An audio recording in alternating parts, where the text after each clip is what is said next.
Tonight, before any teaching is given, before any story opens its quiet door, let yourself arrive exactly as you are. You do not have to become peaceful in order to listen.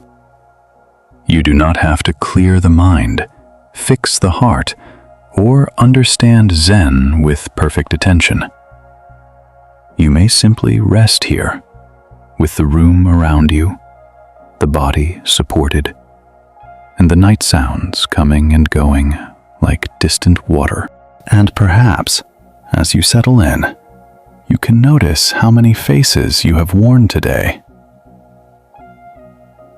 There may have been the face that answered messages, stayed patient, tried to be useful, and pretended not to be tired.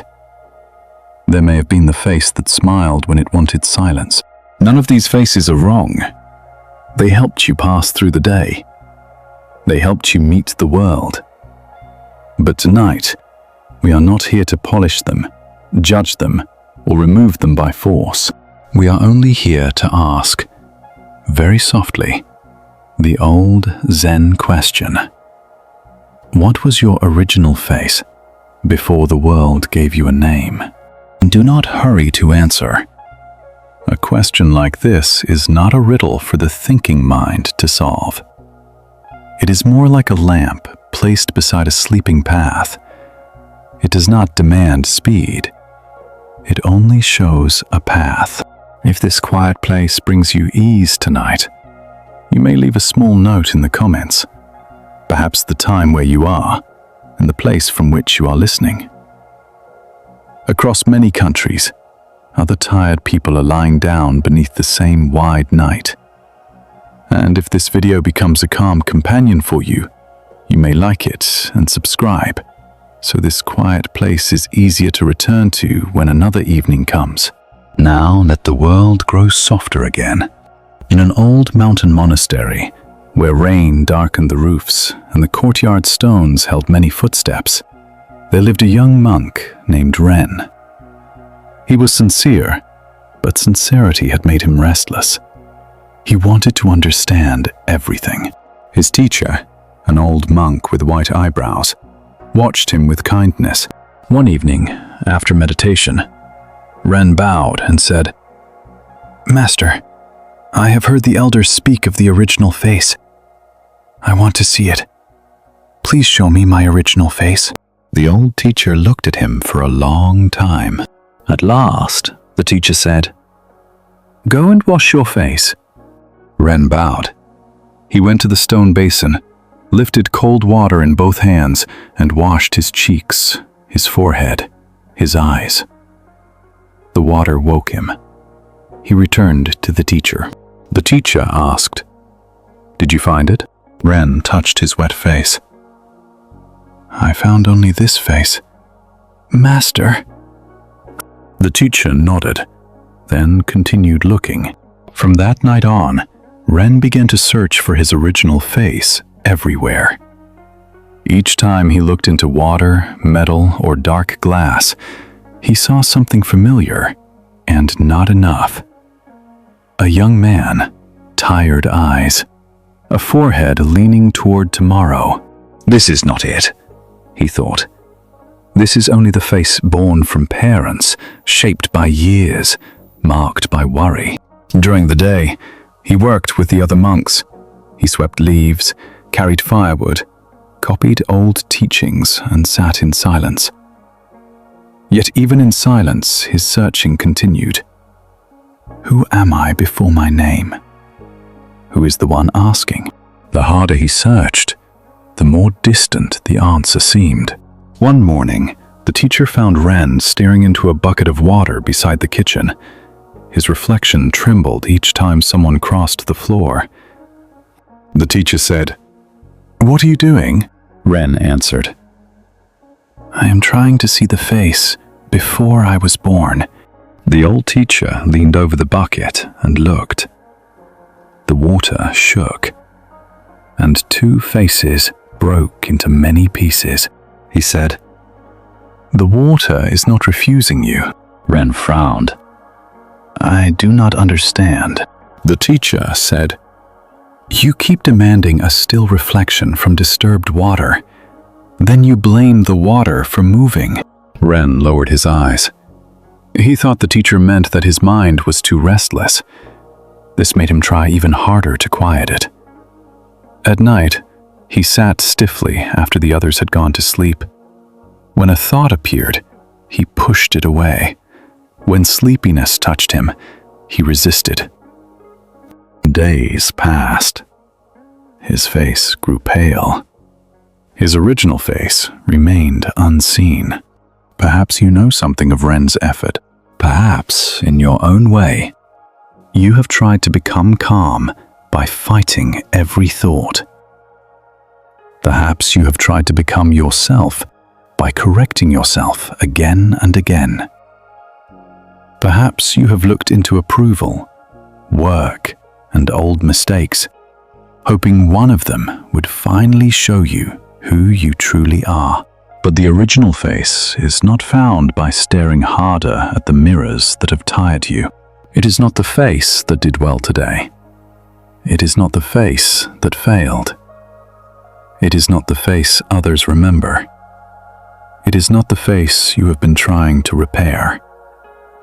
It is closer than all of these, and quieter. On the 7th night of his searching, Ren could not sleep. The rain had stopped. The temple was breathing in darkness. He walked out to the courtyard. At the center of the courtyard stood a large clay jar to collect rainwater. Ren leaned over it and looked down. The moon floated in the jar. His face floated beside it. Then a leaf fell from the roof and touched the water. The moon broke. His face broke. Rings widened and slowly disappeared. Ren watched. For a moment, he forgot to search. He forgot to ask whether he was close or far from the answer. There was only the jar, the leaf, the fading rings, and the cool air on his skin. Behind him, the old teacher spoke from the shadow of the hall.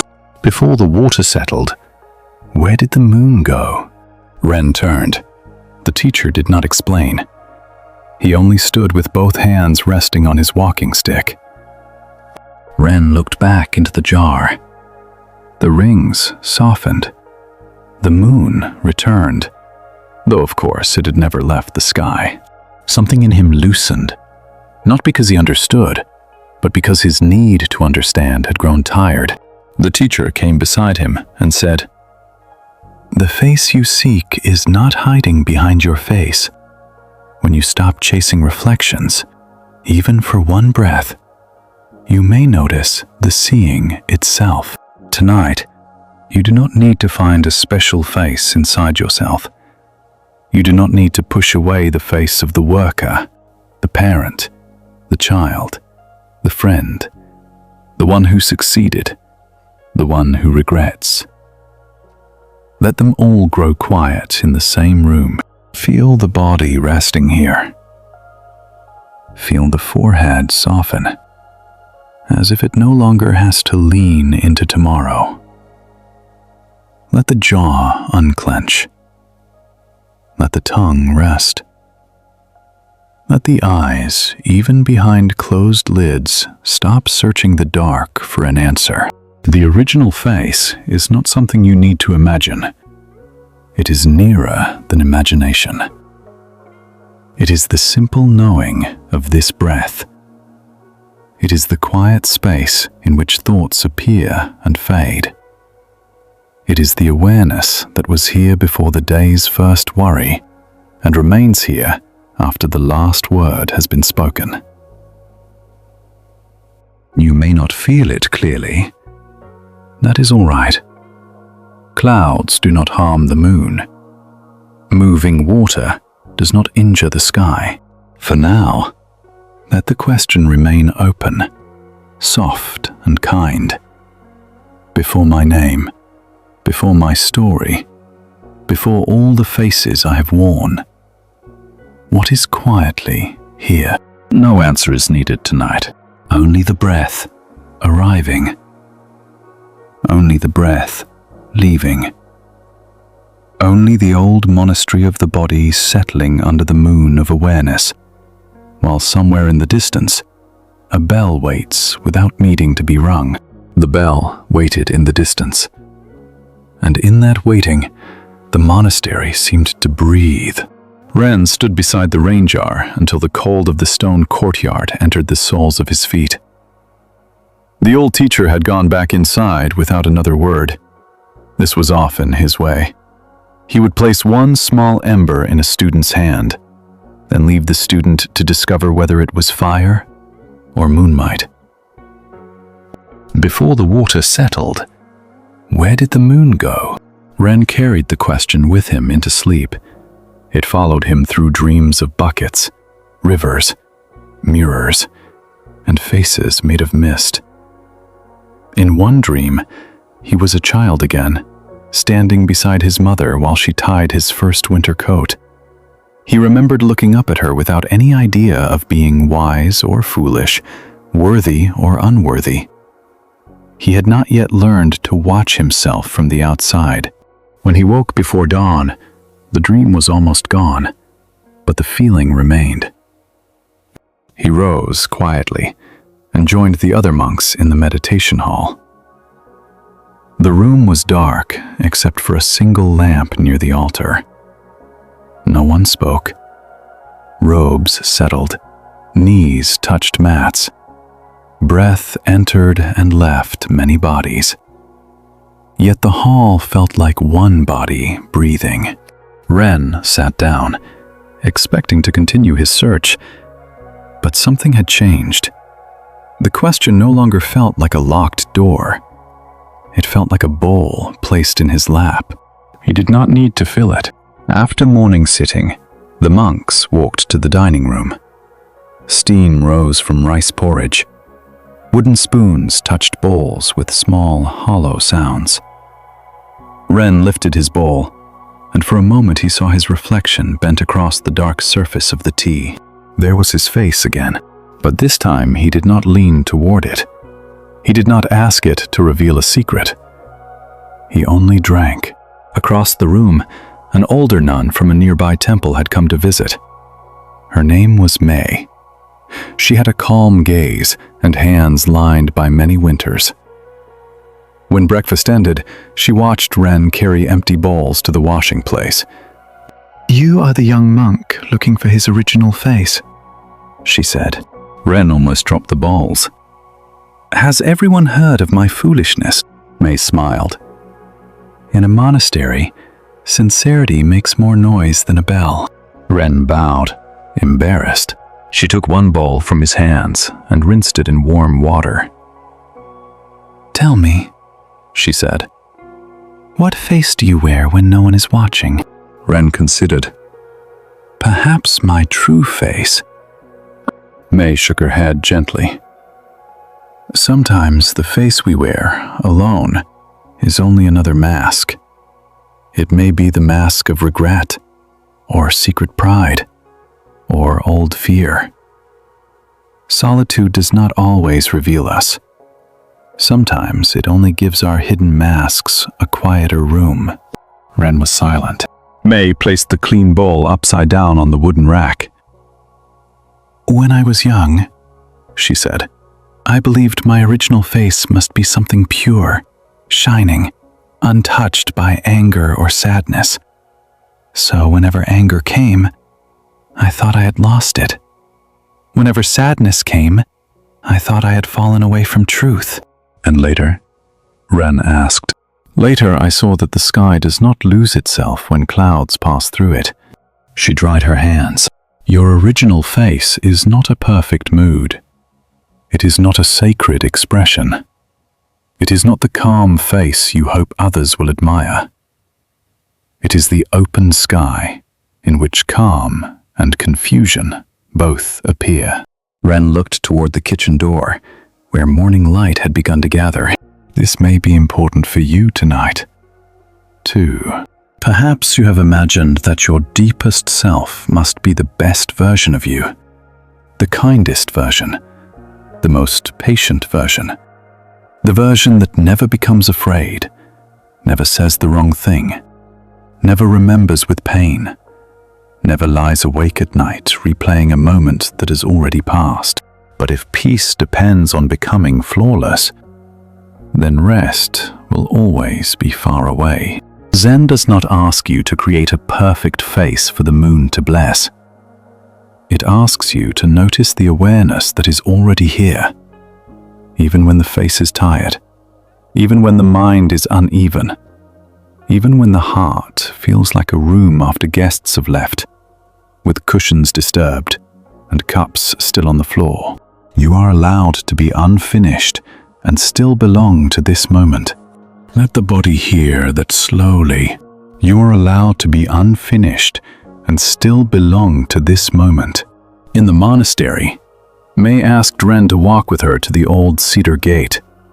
The path was damp from last night's rain. Small snails had crossed the stones, leaving silver lines that caught the pale morning. Somewhere beyond the wall, a farmer called to an ox. The world was waking without hurry. At the gate, many pairs of sandals waited in uneven rows. May pointed to them. Which pair is your true pair? Ren looked confused. The worn brown sandals near the post are mine. Are they yours while your feet are not in them? Yes, he said. Were they yours before you first wore them? No. Will they be yours after they fall apart? Ren hesitated. Not really. May nodded. So they are yours for a while. Useful for the road, but not your original feet. Ren looked down at his own feet. May continued. Names are like sandals. Roles are like sandals. Even the face you see in water is like sandals, useful for walking through the world. Do not despise them, but do not mistake them for the one who walks. The one who walks, Ren whispered. May smiled. Even that is too much. But it may help you for one more step. Then she returned toward the kitchen, leaving him at the gate. Ren stood among the sandals. Some were large, some small, some newly woven, some nearly broken. Each pair carried traces of mud and road dust. None of them was ashamed of being only a sandal. He thought of his own name, Ren. A sound others used to call him to meals, work, teaching, and sleep. He thought of his memories, his hopes, his fear of failing, his wish to be wise. All of them had helped him walk. All of them had left marks. But perhaps none of them needed to be the final answer. Tonight, you can place your own sandals at the gate, not by rejecting your life, not by pretending your responsibilities do not matter, simply by letting the night hold them for a while. The name can rest. The duties can rest. The story of who approved of you and who did not can rest. The old sentence you keep speaking against yourself can rest. Let the shoulders lower. As if a gate has opened and no one is asking you to carry your whole history through it. Feel the breath come in without a name. Feel the breath leave without a role. For a few moments, there is no need to be impressive, healed, certain, spiritual, or strong. There is only this quiet life, appearing as warmth, weight, pulse, breath, darkness, and listening. And somewhere beyond the gate, the road continues without asking who owns it. And the road beyond the gate seemed to continue through Ren's own breathing. For several days after speaking with May, he became quieter. Not silent in the way of someone forcing silence, but quiet in the way a field becomes quiet after rain. He still swept the courtyard. He still carried water. He still bowed before meals and sat in the hall when the wooden clapper called the monks together. Yet something in his searching had lost its sharp edge. He no longer ran toward every reflection as if it owed him an answer. Still, the old habit had not disappeared. Habits rarely leave because we understand one good sentence. They fade the way mist fades from a valley, slowly, unevenly, while some corners remain hidden long after the first light arrives. One afternoon, the abbot asked Ren to help repair the small meditation hut above the bamboo grove. The hut had not been used for many seasons. Its roof sagged, dust gathered on the floor. A spider had made a delicate net between the window frame and the wall. Ren carried a broom, a cloth, and a small wooden box of tools up the narrow path. The bamboo leaned over him, knocking softly in the wind. Each hollow stem made a different sound, and together they were like many old monks whispering without words. Inside the hut, there was almost nothing. A mat, a low table, a cracked cup, and an old bronze mirror covered with dust. Ren saw the mirror and smiled a little. Once, he would have rushed to it. He lifted the cloth and wiped the surface. Dust loosened in gray clouds. Slowly, a dim face appeared. Not clear, not hidden, just there. A voice behind him said, "What do you see?" Ren turned. It was the abbot, standing at the doorway with a bundle of reed thatch under one arm. Ren bowed. "I see a face that changes." The abbot entered and placed the thatch by the wall. "Changes how? When I was a child, it was different. When I am old, it will be different again. When I am praised, it becomes bright. When I am ashamed, it becomes heavy. When I am tired, it looks like someone I barely know." The abbot nodded. "And the mirror?" Ren looked back.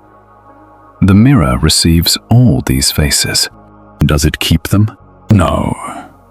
Does it refuse them? No." The abbot smiled and knelt to examine the broken floorboards. Then for a while they worked without speaking. Ren swept old leaves from the corners. The abbot lifted warped boards and set them aside. Sunlight entered through gaps in the wall, touching dust in the air. Outside, the bamboo moved and settled. Moved and settled. After some time, the abbot said, "A mirror does not need to become beautiful before it can reflect beauty. It does not need to become ugly before it can reflect ugliness.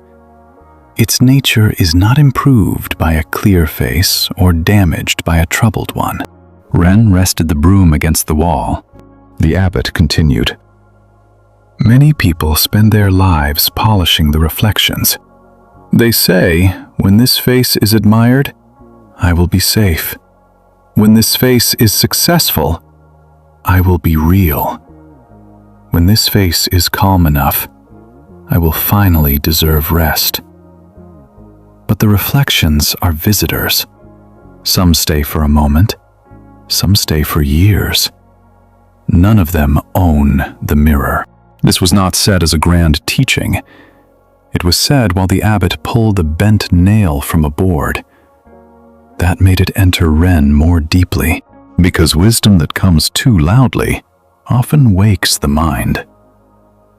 Wisdom that arrives while someone is repairing a floor may pass quietly through the defenses and sit down beside the heart. Tonight, you can hear this in your own way.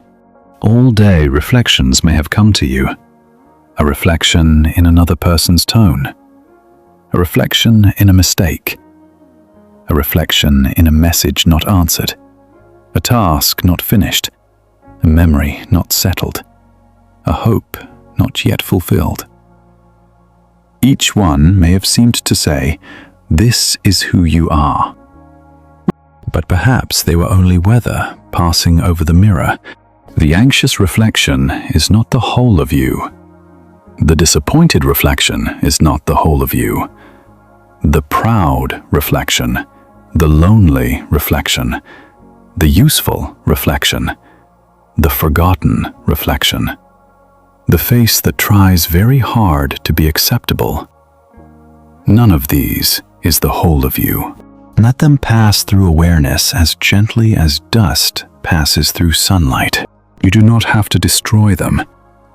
You do not have to love every reflection. You do not have to argue with the mind until it becomes silent.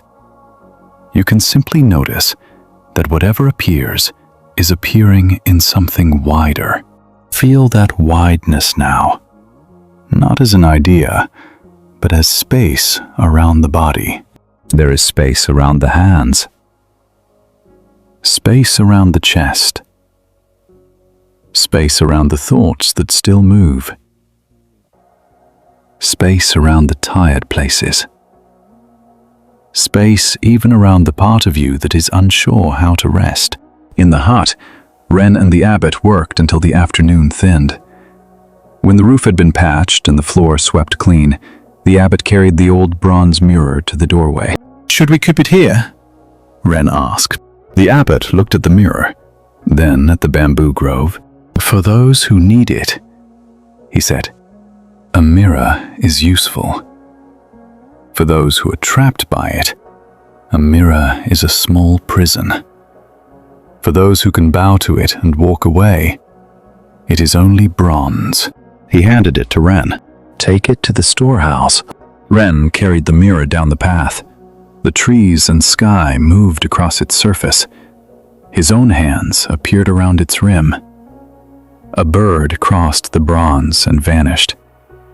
Nothing stayed long enough to become a problem. Halfway down the path, Ren stopped beside a small stream. The water ran over stones, bright and broken. He held the mirror above the stream and saw, for a moment, the mirror reflecting the water, and the water reflecting the light, and the light touching his robe, and his robe moving with his breath. He laughed softly, not because he had solved the koan, but because everything was reflecting everything, and none of it could be held. Then he carried the mirror on. Let yourself carry your own mirror a little more lightly tonight. The mind may still show images. Let it. The heart may still show old scenes. Let it. The body may still remember the day in the shoulders, the stomach, the brow. Let it be included. A mirror does not become less open because many faces pass through it. And you, beneath the changing expressions of this life, do not have to become empty by force. You can rest as the open receiving itself, while the night moves slowly over you, while one thought appears, shines for a moment, and leaves, like a bird crossing bronze. Like a bird crossing bronze, the thought appeared, moved through the mind, and was gone. Ren began to understand that gone did not mean lost. Gone only meant that life had continued. The bird was not trapped in the mirror. The mirror was not injured by the bird. The sky was not made richer or poorer by the crossing. Its understanding came and went, too. Some mornings, Ren felt spacious, as if the old question had opened inside him like a window. Other mornings, he was irritated by small things. The porridge was too thin. The hall was too cold. Someone placed the tools in the wrong corner. Another monk breathed loudly during meditation. Then Ren would think, I have lost it. And the moment he thought this, the search would tighten again. One cold evening, as winter began to touch the mountain, the old teacher asked Ren to carry a lantern to the lower village. A widow there had sent word that her roof was leaking, and the monastery kept spare reeds for such needs. Ren was glad for the task. Walking often loosened what sitting could not. He tied the reeds in a bundle, took the lantern, and stepped onto the path. The sky was dark blue, not yet fully night. Between the trees, the first stars appeared like tiny openings in a great robe. The lantern swung from his hand, making a small circle of gold around his feet. As he walked, he repeated the teacher's words. The seeing itself, the open sky, the mirror that keeps nothing. He wanted to keep these teachings alive. But the more he repeated them, the more they became like dry leaves in his mouth. Correct words without moisture. Halfway down the mountain, a strong wind moved through the pines. The lantern flame jumped. Ren shielded it with his sleeve, but another gust came, and the flame vanished. Darkness gathered around him. For a moment, he stood still. The path was narrow. Stones lay underfoot. The village was still some distance below. He felt foolish for not bringing another flame. He turned back toward the monastery, but the trees had already become one dark shape. He could not see far in either direction. Then, because there was nothing else to do, he waited.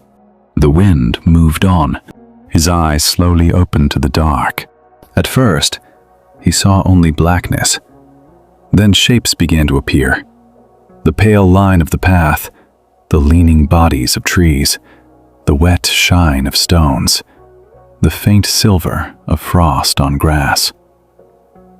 Above him, the stars had multiplied. Ren looked at the useless lantern in his hand. He had believed the small flame was his guide, but when it went out, the larger night began to show itself. He laughed softly, not with delight exactly, but with relief. Sometimes, what you lose is only the little light you are clinging to. And when it disappears, the wider sky is allowed to appear. Perhaps tonight, there is something in you that feels like a lantern gone out. A certainty you once carried. A role that once gave you direction. A version of yourself you thought would always be there. A plan, a relationship, a belief, a kind of confidence, a face you knew how to wear.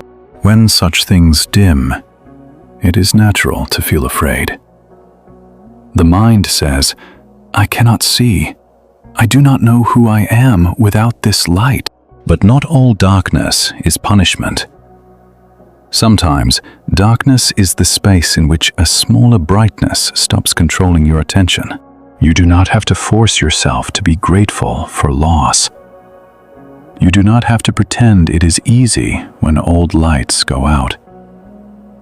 Zen is not a command to smile at everything. Buddhism, at its gentlest, is not the denial of pain. It is the patient turning toward what is here, without adding another wound by saying, "This should not be happening." On the mountain path, Ren waited until the night became visible. Then he walked slowly. Without the lantern, each step required care. He could not hurry. He could not think too far ahead. He watched only the next stone, the next root, the next pale curve of path. In this way, the darkness taught him a slower kind of trust. At the widow's house, a small child opened the door. Behind him, the old woman sat beside a clay stove, wrapped in a dark shawl. "Your lantern is out," she said. "Yes," Ren answered. "Then you saw the stars," she said. Ren looked at her carefully. Her eyes were cloudy with age, but her voice was clear. He repaired the roof by moonlight and by the child's small cooking fire. The work was simple and cold. He placed the reeds, tied them, pressed them down, and checked the corners where rain had entered. The old woman called up to him from below, telling him where the leak had been worst. When he finished, she gave him tea in a chipped cup. "I was frightened when I first began losing my sight," she said. "I thought the world was leaving me. But some things came closer. The sound of water in the pot, the warmth of a hand, the way someone enters a room when they are troubled, even before they speak." Ren held the tea in both hands. She said, I do not say blindness is a gift. That would be too simple. But I have learned that when one doorway closes, listening may become a window. The child leaned against her knee, half asleep. Ren thought of the original face. He had been looking for it as if it were a light he could hold up and say, "Here, this is mine." But perhaps every held light eventually goes out. Perhaps the original face is not a flame in the hand, but the openness in which flame and darkness are both known. On his walk back to the monastery, he did not relight the lantern. He let it hang empty from his fingers. The stars were enough. Tonight, you can let one inner lantern rest. The lantern of needing to know what comes next. The lantern of needing to understand why everything happened. The lantern of needing to define yourself clearly before you are allowed to sleep. Set it down for a while. Let the dark room be dark. Let the future be unlit. Let the breath show only the next breath. Let the body know only the mattress, the blanket, the quiet weight of being here. You do not need the whole path tonight. Only this small step inward, only this softening of the hands, only this gentle permission to be guided. Not by the face you can hold up to the world, but by the vast and silent sky that has been above you all along. The silent sky had been above him all along. But Ren noticed how easily he forgot it. By the time he returned to the monastery, the cold had deepened. Frost silvered the edges of the steps. The temple roofs rested beneath starlight, as if the whole mountain had entered meditation. He placed the empty lantern by the door, bowed toward the dark hall, and went quietly to sleep.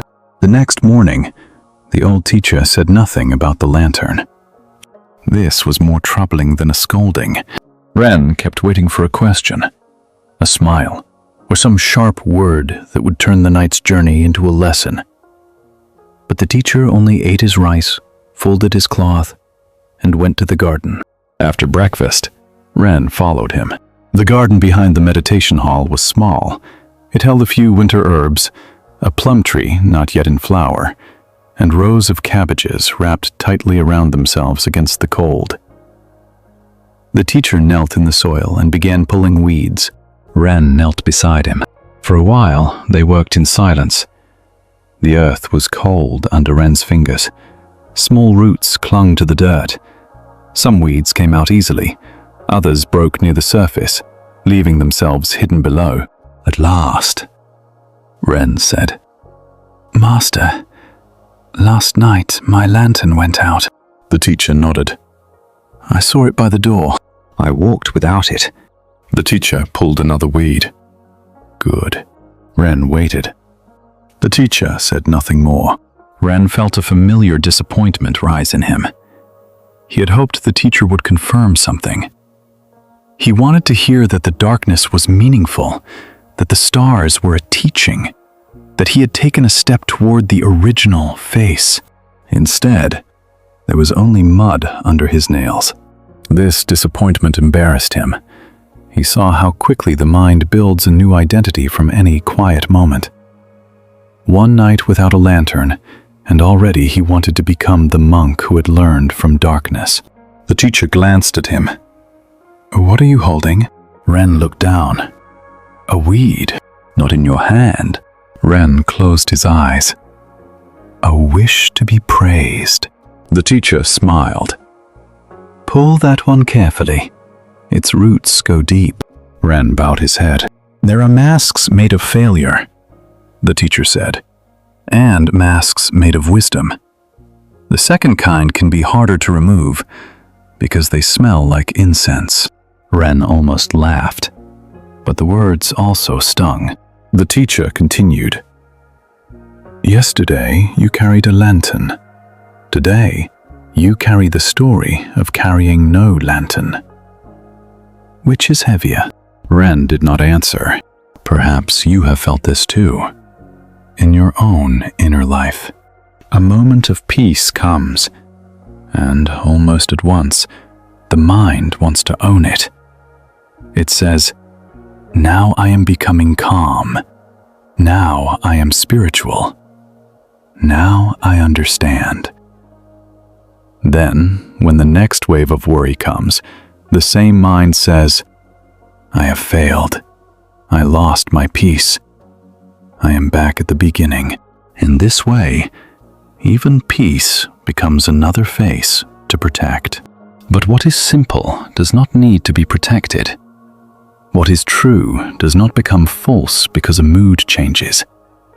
The open sky is not proud of being open. The mirror is not proud of reflecting.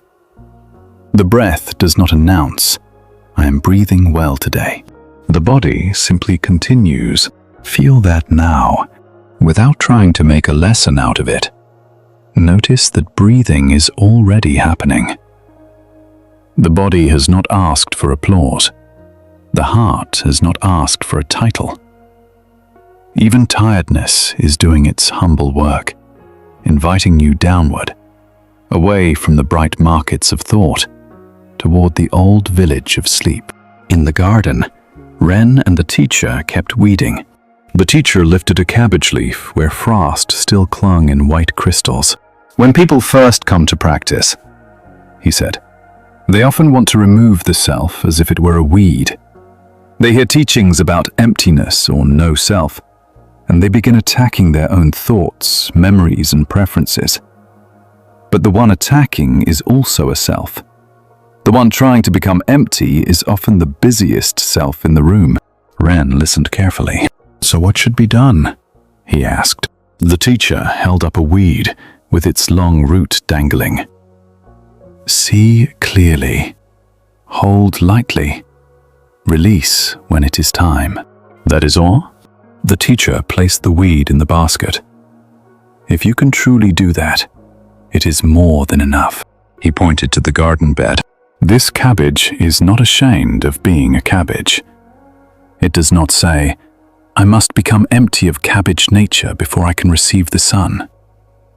It grows, opens, tightens, softens, feeds, returns to soil. Its emptiness is not nothingness. It is belonging to everything." Ren touched the cold leaf. The teacher said, "Your original face is not a blank wall. It is not the destruction of your human life. It is the seeing that this human life is flowing, dependent, changing, and ungraspable. You can care for it without clenching around it." The morning air moved through the garden.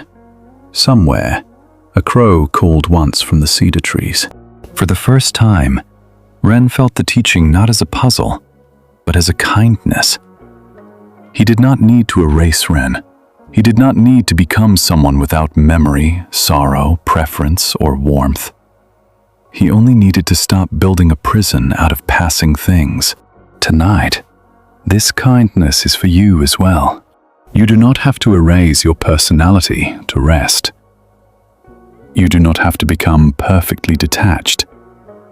You do not have to float above your life like a cloud that never touches the ground. You may have a name. You may have duties.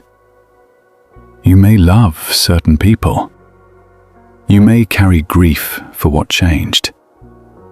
You may have hopes. You may have a favorite cup, a familiar road, a song that remembers you. None of this prevents the original face. The problem is not that reflections appear. The suffering begins when the hand closes and says, "This reflection must never change," or "This reflection must be destroyed before I can be free." So tonight, see clearly. A thought appears. Hold lightly. It changes. Release when it is time. A feeling appears. Hold lightly. It changes. Release when it is time. A memory appears. Hold lightly. It changes. Release when it is time. Not with coldness, not with indifference, more like opening your hand around a small bird and discovering that it knows the sky better than you do. In the garden, Ren placed the last weeds into the basket. The teacher stood, slow in the knees, and brushed soil from his robe. Before they left, he pointed to the plum tree. Its branches were bare. "Is it dead?" the teacher asked. "No," Ren said. "It is winter." The teacher nodded. "Remember this when your mind is quiet and when it is not. A bare branch is not a failed flower." Then he walked back toward the hall. Ren remained a moment longer beside the sleeping tree. No blossoms, no leaves, no fragrance. Yet life was hidden there, not as an idea, not as a performance, but as patience. Let that image stay with you now. A bare branch is not a failed flower. Your quiet tonight does not have to bloom. Your heart does not have to prove spring. Even if nothing in you feels beautiful, something deeper may still be resting, gathering, waiting without hurry beneath the frost. And you may rest with it, and you may rest with it, the way winter rests with the root of the tree. Ren did not know how long he stood beside the plum tree. The garden was ordinary again. The teacher had gone. The basket of weeds waited near the path. A thin wind moved through the bare branches, making no music, only a slight, dry brushing sound, like a sleeve passing over paper. A bare branch is not a failed flower. The words did not shine. They did not open the heavens. They simply stayed with him as he lifted the basket and carried it behind the storehouse. That afternoon, the monastery received visitors from a distant village. A merchant had brought his elderly father to ask for a blessing. The old man was nearly deaf and walked with great care, one hand on his son's arm. His face was folded with age, but his eyes were bright and curious, like a child looking into a stream. The abbot welcomed them and offered tea. Ren was asked to serve. As he poured, the merchant spoke quickly. He said his father had once been strong, respected, and sharp in business. Now he forgot names, misplaced small things, and asked the same question many times. The merchant lowered his voice, though the old man was sitting beside him. "He is not himself anymore," the merchant said. The old father looked at Ren and smiled, as if he had heard something beyond the words. The abbot took the cup of tea in both hands. "Who is he now?" he asked. The merchant seemed surprised. "He is my father," the abbot nodded. "And before he was your father?" The merchant frowned. "He was a young man. And before that? A child. And before that?" The merchant looked uncomfortable. "I do not know." The old father laughed softly. "Before that, I was hungry." Everyone turned to him. The room warmed with quiet amusement. The old man lifted his cup with both hands. "I remember little," he said slowly. "But I remember being hungry. I remember my mother blowing on hot rice. I remember rain on the roof when I was small. I remember my wife's hand. I do not remember all the faces I have worn. Perhaps they have returned to where faces go." The merchant's eyes softened, but his mouth remained tight. He said, "Father, you were important. People knew you." The old man looked at him kindly.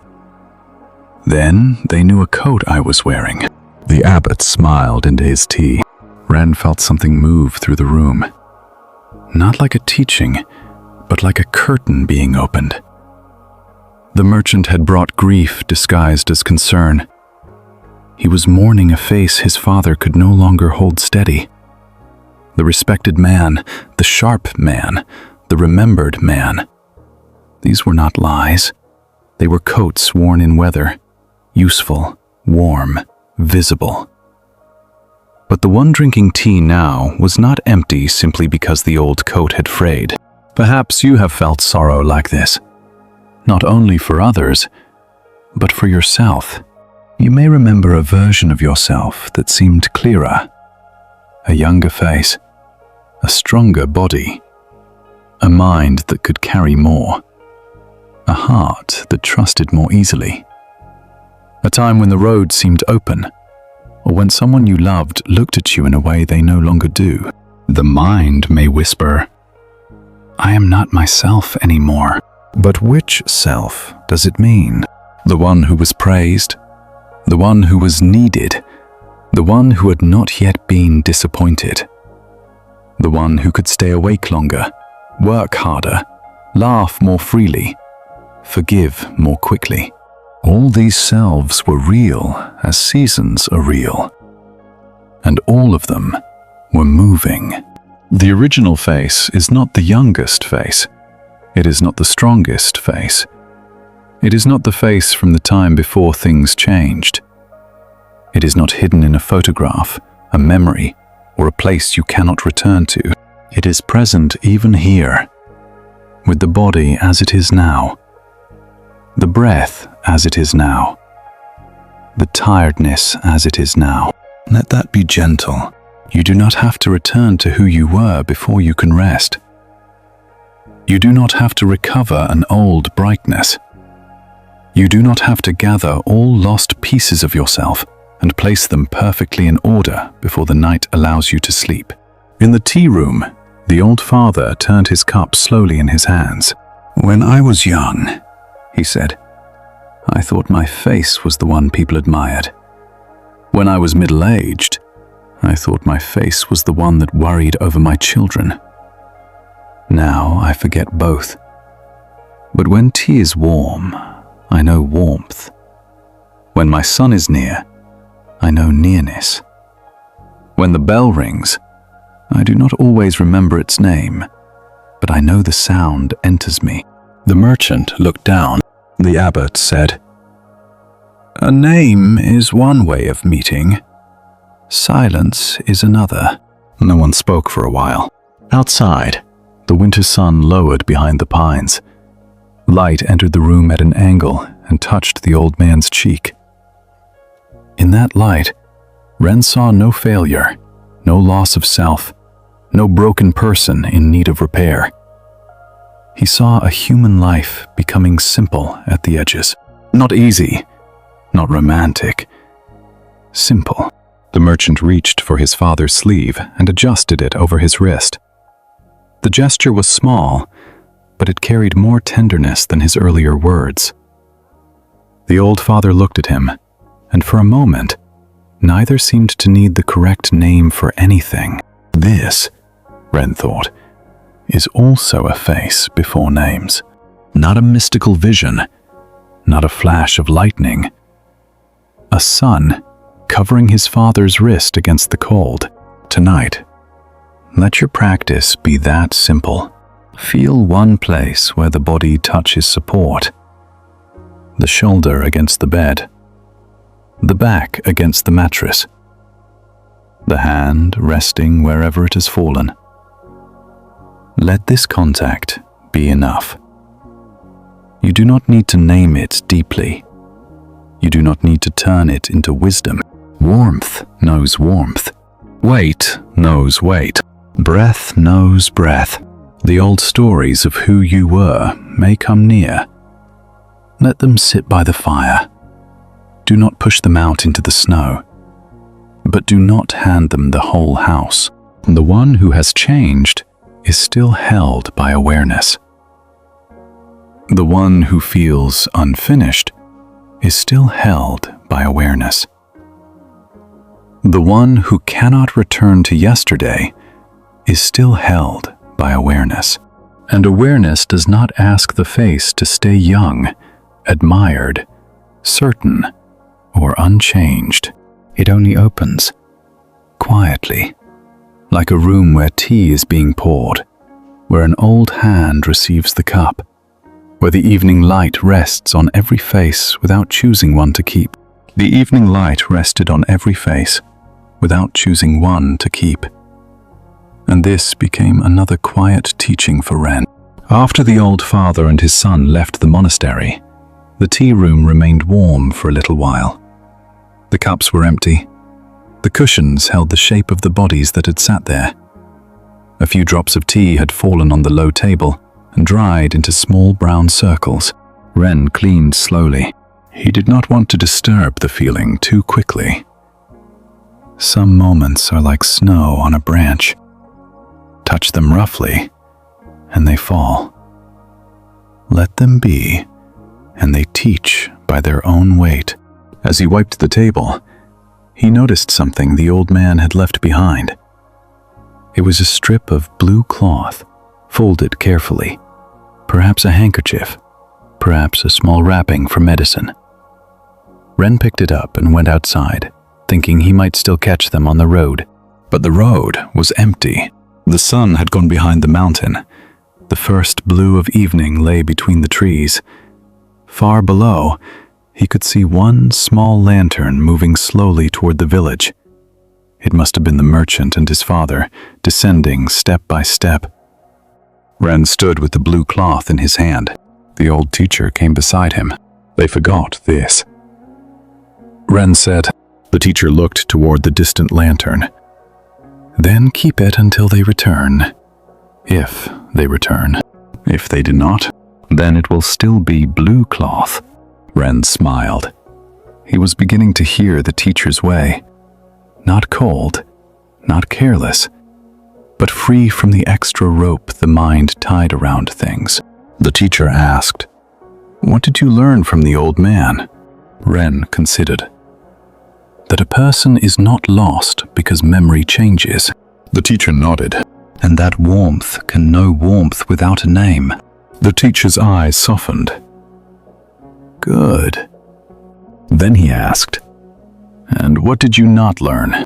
Ren was silent. The teacher said, "There is always something we use wisdom to avoid seeing." The words entered Ren like a small stone dropped into a deep well.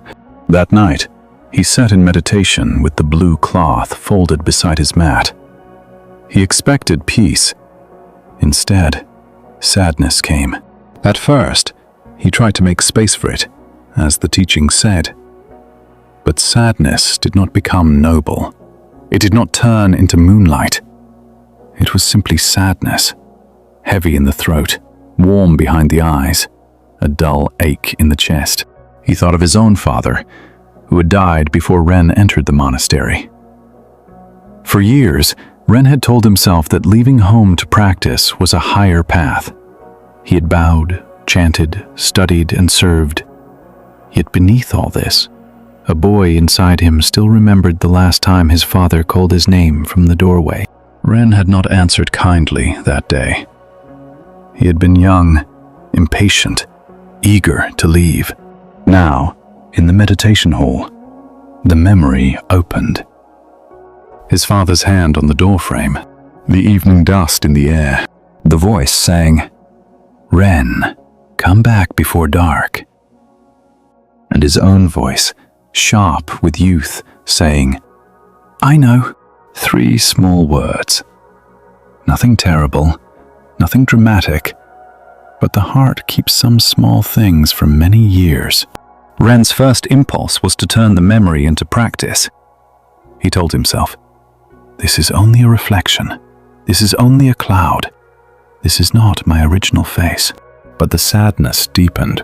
Then he remembered the teacher's question. What did you not learn? Ren saw it then. He had been using the teaching of the original face to rise above grief. He had been trying to become the sky without allowing himself to feel the rain. A quiet breath left him. He stopped trying to be spacious. He let himself be a sun. Tears came. Not many, but enough. They moved down his face in the dark hall, while the other monks sat breathing around him. No one turned. No one corrected him. The bell did not ring early because he was sad. The world allowed it, and in that allowing, something unexpected happened. The sadness did not hide his original face. It softened the mask that had been covering it. Perhaps this is important for you tonight. Sometimes we hear spiritual teachings and use them to escape the tender places. We say, "This is all changing, so I should not hurt. This is only a thought, so I should not care. There is no fixed self, so I should not grieve who I was, who I lost, or what can never return." But true gentleness does not use wisdom as a wall against the heart. Impermanence does not mean nothing matters. It means everything is precious, because it cannot be held forever. Non-attachment does not mean no love. It means loving without turning love into a closed fist. Emptiness does not mean life is meaningless. It means life is woven of everything, too fluid and intimate to be owned. Let this be soft in you. If sadness is here tonight, it does not mean you have failed to understand. If regret is here, it does not mean you are far from peace. If longing is here, if tenderness is here, if some old word still echoes, let it be included in the room. The original face is not a face without tears. It is the openness in which tears are finally allowed to fall, without becoming your whole identity. In the hall, Ren sat until the bell rang. When the monks rose, he remained for a moment, wiping his cheeks with the sleeve of his robe. The blue cloth was still beside his mat. The old teacher passed behind him and paused. Ren whispered, "I remembered my father." The teacher said, "Then bow to my father." To the remembering, Ren bowed, not to worship pain, not to hold it forever, but to stop pretending it was outside the path. The next morning, Ren took the blue cloth to the washing place. He rinsed it in clear water and hung it on a bamboo pole to dry. In the winter sun, the cloth moved lightly in the breeze. It was only blue cloth. It was also the old man, the sun, Ren's father, the voice at the doorway, the tea room, the sadness, the teaching, the mourning, the wind. Nothing was separate enough to be owned. Nothing was meaningless enough to be dismissed. Tonight, you may let one forgotten cloth be found inside you.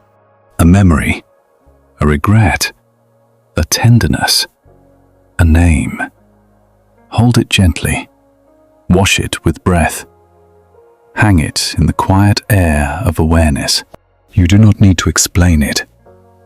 You do not need to heal it completely before sleep.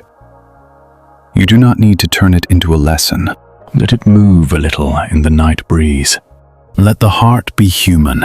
Let the face beneath all faces be kind enough to include even this. Let the face beneath all faces be kind enough to include even this. After the blue cloth dried, Ren folded it carefully and placed it in a small wooden box near the temple entrance, where lost things were kept. There were not many objects inside: a child's bead bracelet, a cracked comb, a copper button, a prayer cord with one knot loosened. Each object had once belonged to someone strongly enough to be carried, then lightly enough to be forgotten. Ren looked at them for a while. The old teacher came near and asked, "Are you guarding treasure?" Ren said. "In a way." The teacher peered into the box.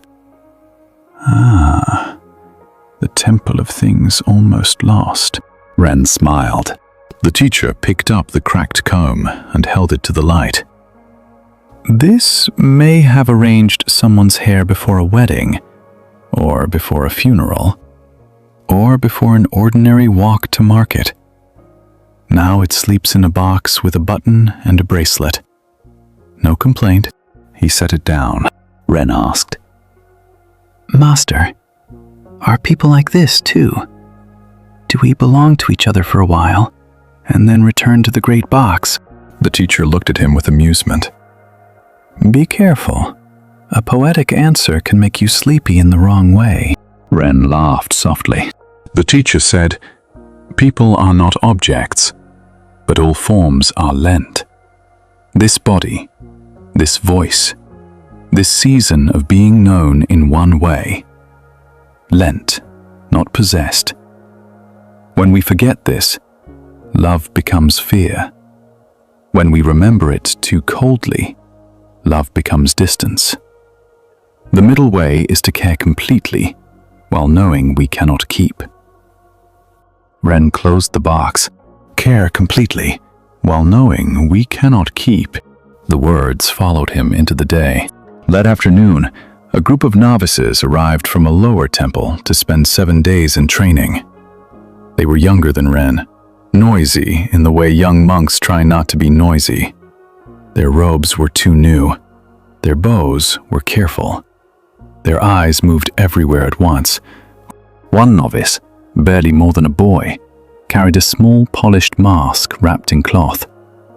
It had been carved from pale wood, with peaceful eyes and a faint smile. When Ren showed the novices where to sleep, the boy placed the mask beside his mat. Ren asked, What is that? The boy blushed. It belonged to my grandfather. He performed temple dances in our village. My mother gave it to me for protection. Ren looked at the mask. Its expression was beautiful, but still, too still. What is your name? Ren asked. Tao. That evening, during meditation, Tao sat very upright. His shoulders were stiff. His hands formed a perfect shape in his lap. His breathing was so controlled that it seemed less like breathing and more like a task being performed for inspection. Ren recognized him immediately, not as a person he knew, but as a place he had lived inside. After the sitting, Tao approached him and bowed. "Brother Ren," he asked, "how does one look peaceful during meditation?" Ren almost answered too quickly. Then he heard the question again. "Look peaceful?" He asked. "Why do you want to look peaceful?" Tao glanced toward the hall, where the older monks were putting away cushions. If I look restless, they will know I am not ready. Ready for what? For practice. For wisdom. For this life. Ren felt tenderness for him. The boy had arrived carrying not only a wooden mask, but an invisible one. The face of the good novice, the face of the calm student, the face that says, "I belong here because I do not tremble," Ren said. "Come with me." He led Tao to the washing place behind the kitchen. The moon had not yet risen, but the water in the stone basin held a dim gray light. Ren picked up a ladle and poured water over his own hands. "When I first came here," he said, "I thought the original face must be very serene. I imagined that if I practiced well, my expression would become like the carved faces in the shrine. Calm, knowing, untouched." Tao listened carefully. Ren said, "But a carved face does not feel cold water. It does not miss its mother. It does not grow hungry before breakfast. It does not become ashamed when it makes a mistake. It also cannot awaken." Tao looked down at his hands. "Your mask is beautiful," Ren said, "but do not ask your living face to become wood." The boy's eyes filled quickly, as young eyes often do when someone speaks to the hidden thing. "I am afraid," Tao whispered. "Of what?" "That I am not quiet enough. That my thoughts are too many. That I came here for the wrong reasons. That if they knew my mind, they would send me home." Ren poured another ladle of water into the basin. The surface trembled. "Then you have brought an honest mind," he said. "That is better than a silent mask. Perhaps you can hear this too, wherever you are resting now." Many people come to the night still wearing the peaceful face. They are not trying to deceive others. They have simply learned that certain feelings are easier to hide. Fear, confusion, jealousy, loneliness, the wish to be held, the wish to disappear for a while. The old question, am I enough? So the face becomes smooth. The voice says, I am fine. The body continues carrying what the mouth does not speak. But the original face is not the face that hides fear perfectly. It is not the spiritual face, the kind face, the confident face, the face that never needs help. It is the living openness before hiding begins. You can let your living face return tonight. No one here is asking you to look peaceful. You do not need to arrange your inner expression. If the mind is busy, let it be busy more softly. If the heart is unsure, let it be unsure in the warmth of awareness. If tears come, if nothing comes, if sleep comes before the next breath is fully noticed, all of it may belong. At the washing place, Tao removed the wooden mask from its cloth. He held it in both hands. My grandfather wore this when he danced as a guardian spirit. He said, everyone said he became fearless. Was he fearless? Ren asked. Tao smiled faintly. My mother said he was afraid before every dance. Then perhaps the mask did not hide his fear. Ren said, perhaps it helped him bow to it. Tao considered this. Together they carried the mask to the small altar near the kitchen. Not the grand altar in the hall, but the little one where cooks placed flowers and broken incense sticks. Tao set the mask there, not as something to become, but as something to thank. Then, without the mask beside his mat, he slept deeply. Ren noticed this the next morning when the wake-up bell rang and Tao did not move. His mouth was slightly open. One sleeve had slipped from his shoulder. He looked nothing like a perfect novice. He looked young. He looked tired. He looked real. Ren let him sleep until the second bell. Tonight, let the second bell be far away. There is no need to wake every hidden part of yourself for correction. Let the masks rest on a small altar. Thank them for helping you survive certain rooms, certain years, certain expectations. Then let the face under them soften.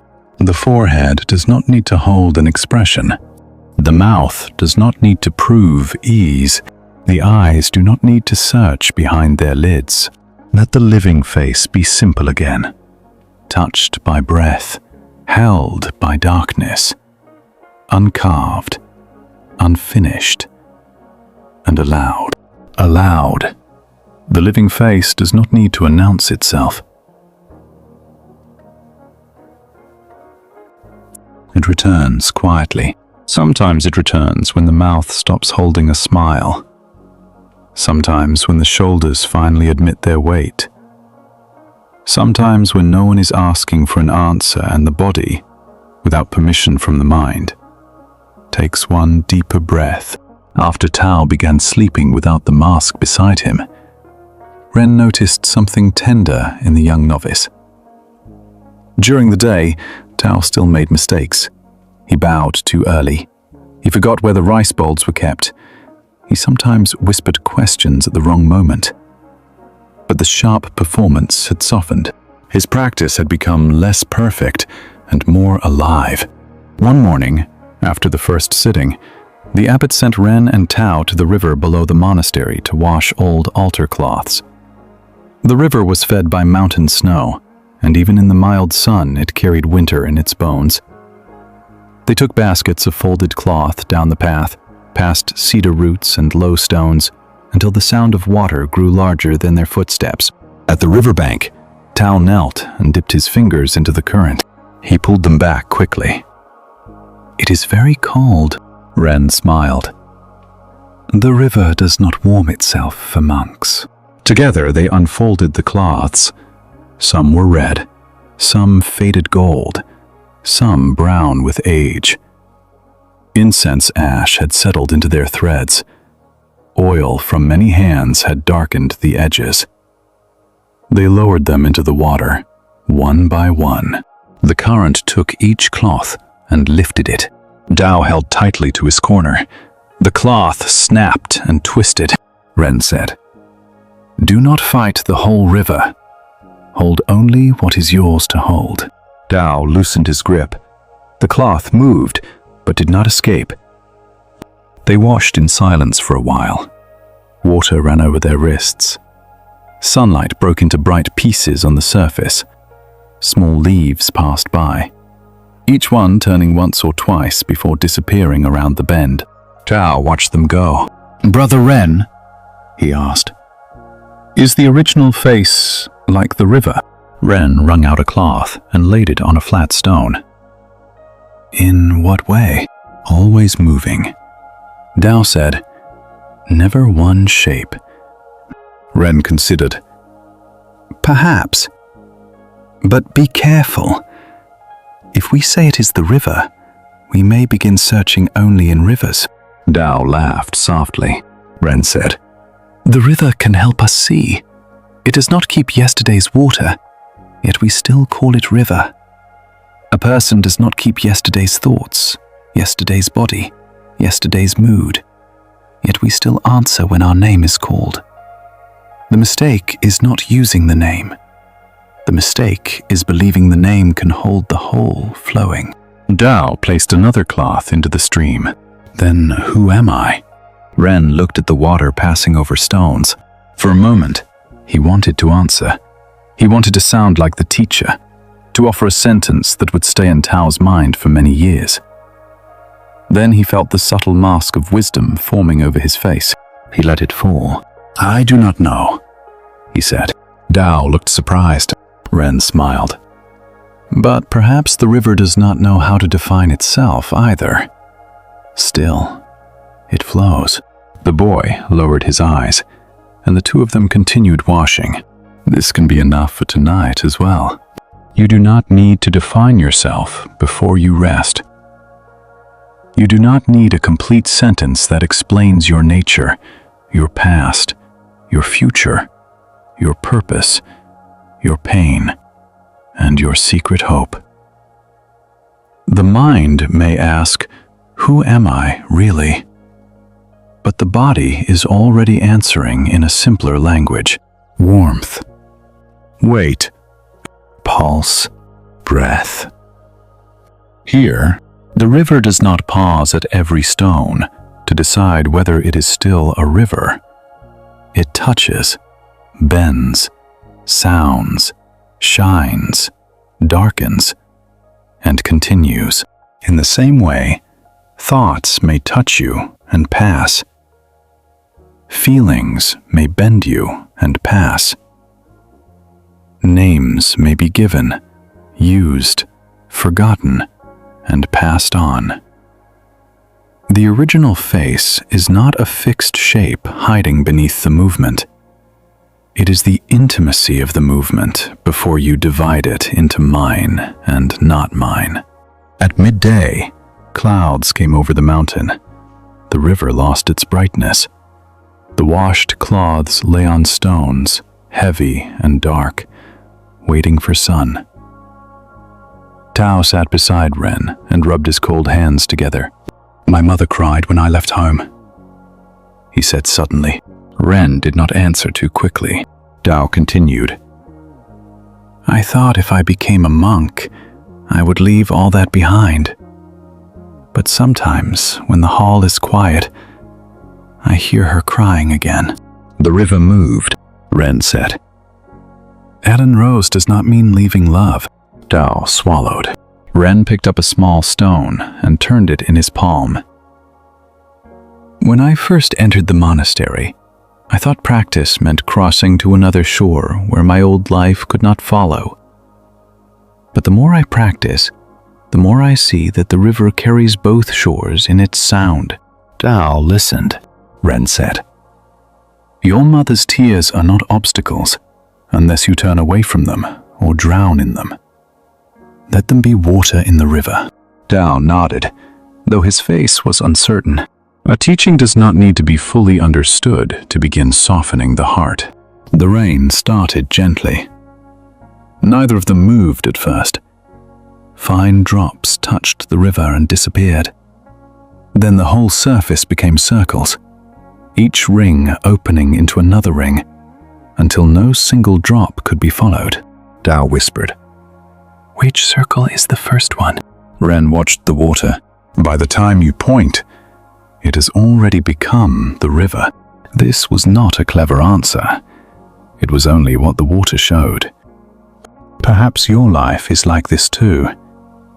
You may look for the first cause of your sadness, the exact beginning of your fear, the one moment that made you who you are.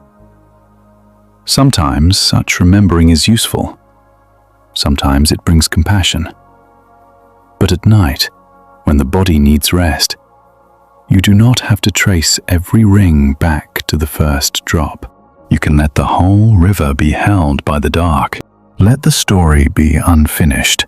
Let the question remain unanswered. Let the mind stop standing at the bank, pointing into water. After the rain passed, a thin sun returned. Steam rose faintly from the stones. Ren and Tao spread the altar cloths across low branches to dry. The colors looked different now, deeper from washing. The red like old fruit, the gold like late afternoon, the brown like wet earth. Tao touched one cloth and said, It is the same cloth, but not the same. Ren said, Yes. The boy smiled. Like me, Ren smiled back. Like all of us. They carried the empty baskets up the mountain. Behind them, the river continued without needing witnesses. It did not keep their reflections. It did not keep their questions. It did not keep the cold of their hands. Yet somehow, nothing was wasted. Tonight, let yourself be washed by this same understanding, not scrubbed, not corrected, only rinsed. Let the day loosen from the mind as river water loosens ash from cloth. Let the words people said move downstream. Let your own words move downstream. Let the face you tried to hold together become soft in the current. There is no need to chase what passes. There is no need to freeze what flows. The breath enters like water touching stone. The breath leaves like water going on, and somewhere beneath every changing ripple, the original face is not waiting to be found as a shape, but quietly shining as the flowing itself. Quietly shining as the flowing itself. The river did not ask Ren to believe anything. It only moved. That was what stayed with him as he climbed back toward the monastery with Tao beside him. The baskets were empty, but their hands still carried the cold memory of water. The path was narrow and damp. Ferns leaned from the bank. Now and then, drops fell from branches, though the rain had already passed, as if the forest needed more time to finish letting go. Tao walked ahead for a while, then behind, then beside him again. Young minds often move like that, not only on paths, but inside themselves. Near, far, eager, ashamed, bright, uncertain. Ren did not correct him. The mountain was wide enough for an uneven pace. When they reached the monastery gate, the old teacher was waiting with a broom. You washed the altar cloths? He asked. Yes, Ren said. Did the river become cleaner? Tao looked confused. Ren smiled faintly. No, Master. The cloths became cleaner. The teacher leaned on the broom. Are you sure? Ren was not sure. He had learned that the teacher's simplest questions often had roots under them. "The river touched the ash," he said slowly. "The ash entered the river. The cloths changed. The water moved on. Perhaps nothing stayed separate enough to be called clean or unclean by itself." The teacher nodded, not because the answer was perfect, but because Ren had not reached for a polished one. "Then sweep the gate," he said. Ren took the broom. Dao carried the baskets inside, and Ren remained by the gate alone. Wet leaves had gathered between the stones. Mud clung to the threshold where sandals had passed in and out all morning. He began to sweep. The movement was simple. Pull the leaves together, lift them, place them in the basket, return, sweep again. A gate is a humble thing. It does not walk the road. It does not sit in the hall. It does not teach with words. It only allows entering and leaving. Yet, because of the gate, a traveler knows when they have arrived. Because of the gate, a monk knows when to bow. Because of the gate, the outside and inside meet, without needing to become enemies. As Ren swept, he thought of the many gates in a human life. The gate of birth. The gate of a name. The gate of leaving home. The gate of loving someone. The gate of losing them. The gate of growing older. The gate of lying down at night, when the face shown to the world can finally be set aside. Perhaps sleep itself is a gate, not an escape from life, but a soft threshold where the busy self stops standing guard for a while. You may be near that gate now. The day may still be gathered around your feet like wet leaves. Small conversations, unfinished tasks, the look on someone's face, the sound of your own voice, a worry you could not solve, a tenderness you did not know where to place. You do not have to carry every leaf inside. Let the broom of breath move slowly. One breath gathers the thought. One breath releases it. One breath makes room at the threshold. No one is asking you to sweep the whole world clean. Only this small gate. Only this moment where waking begins to loosen and sleep waits without impatience.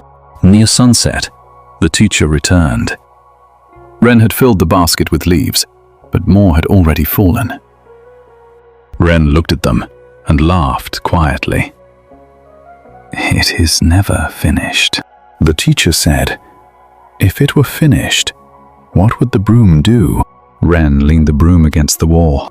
The teacher picked up one yellow leaf from the threshold. It was shaped like a small hand. He held it between them. "When this leaf was green," he said, "it did not know it was preparing to fall. When it fell, it did not fail the tree. When you sweep it away, you do not insult autumn." He let the leaf drop into the basket. "Many people," he continued, "think the original face is what remains when all change has stopped. But change does not cover the original face. Change is how the original face is showing itself now." Ren listened. The teacher touched the gatepost. Child face, student face, worker face, lover face, grieving face, old face, sleeping face. Each one appears at the gate, bows, and passes through. Do not grab the guest and call it the house.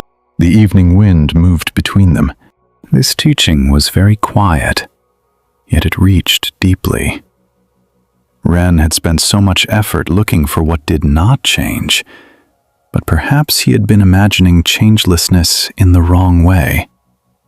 He had pictured something hard and permanent, like a stone hidden behind the heart. Yet the awareness the teachers pointed toward was not hard. It was more like the openness of the gate itself. Many travelers pass through. The gate does not become one of them. Many seasons touch it. The gate does not refuse a season. Tonight, let this be enough. You do not need to locate an unchanging object inside yourself.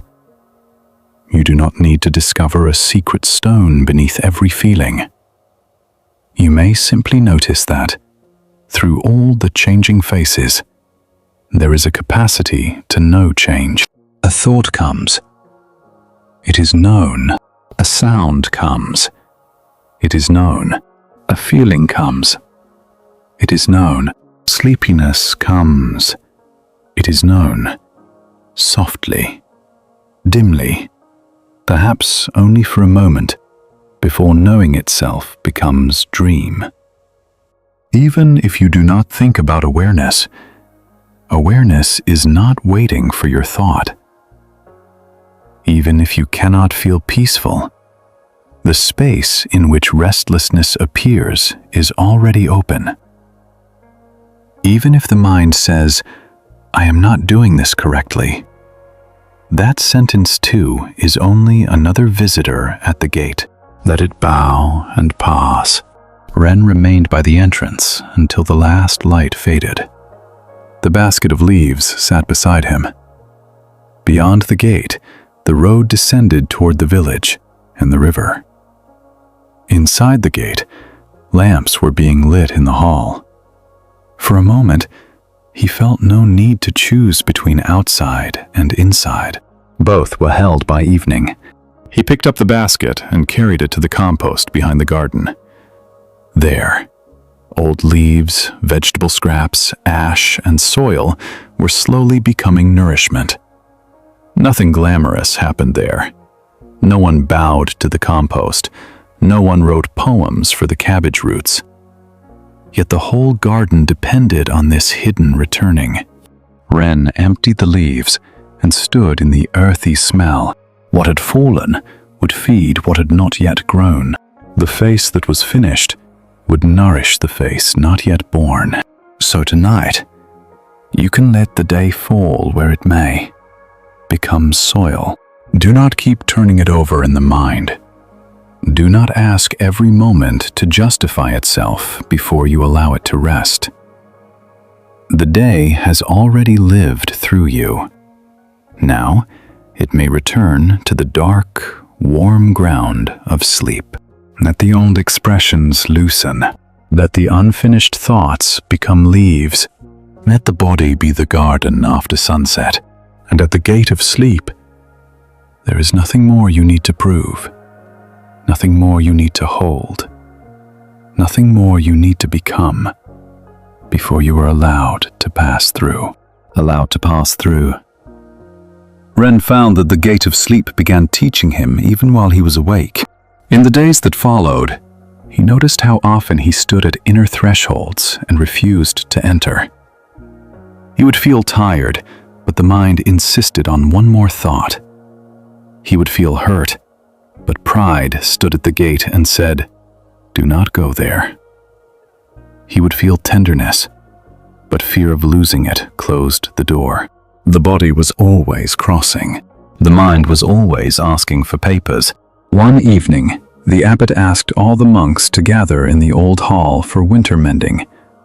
Robes had torn seams, cushions had loose covers, straw sandals needed new ties. The hall filled with the soft sounds of thread, cloth, and small tools. A lamp burned low in the center. Outside, wind pressed against the wooden walls and moved on. Ren sat beside May, the visiting nun, who had returned for the winter retreat. She was mending a dark sleeve with very small stitches. Her hands moved slowly, but each movement seemed complete. Ren was repairing a tear in his own robe. He pulled the thread too tightly, and the cloth wrinkled.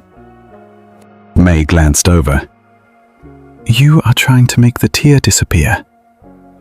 Is that not the purpose?"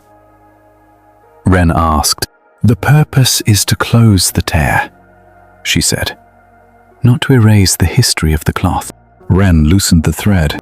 She held up her sleeve. "See this seam? I mended it 10 years ago. This one, 3 winters before that. This small patch came from a robe worn by my teacher. When I bow with all of them." Ren looked at the robe. It was old, but not neglected. Every repair had become part of its dignity. May said, "Some people imagine the original face as the face before any tear. But perhaps it is also the face that is not ashamed of being mended." The words entered the hall and became part of the sewing. "Perhaps there are places in you that have been mended. A trust once torn and slowly stitched.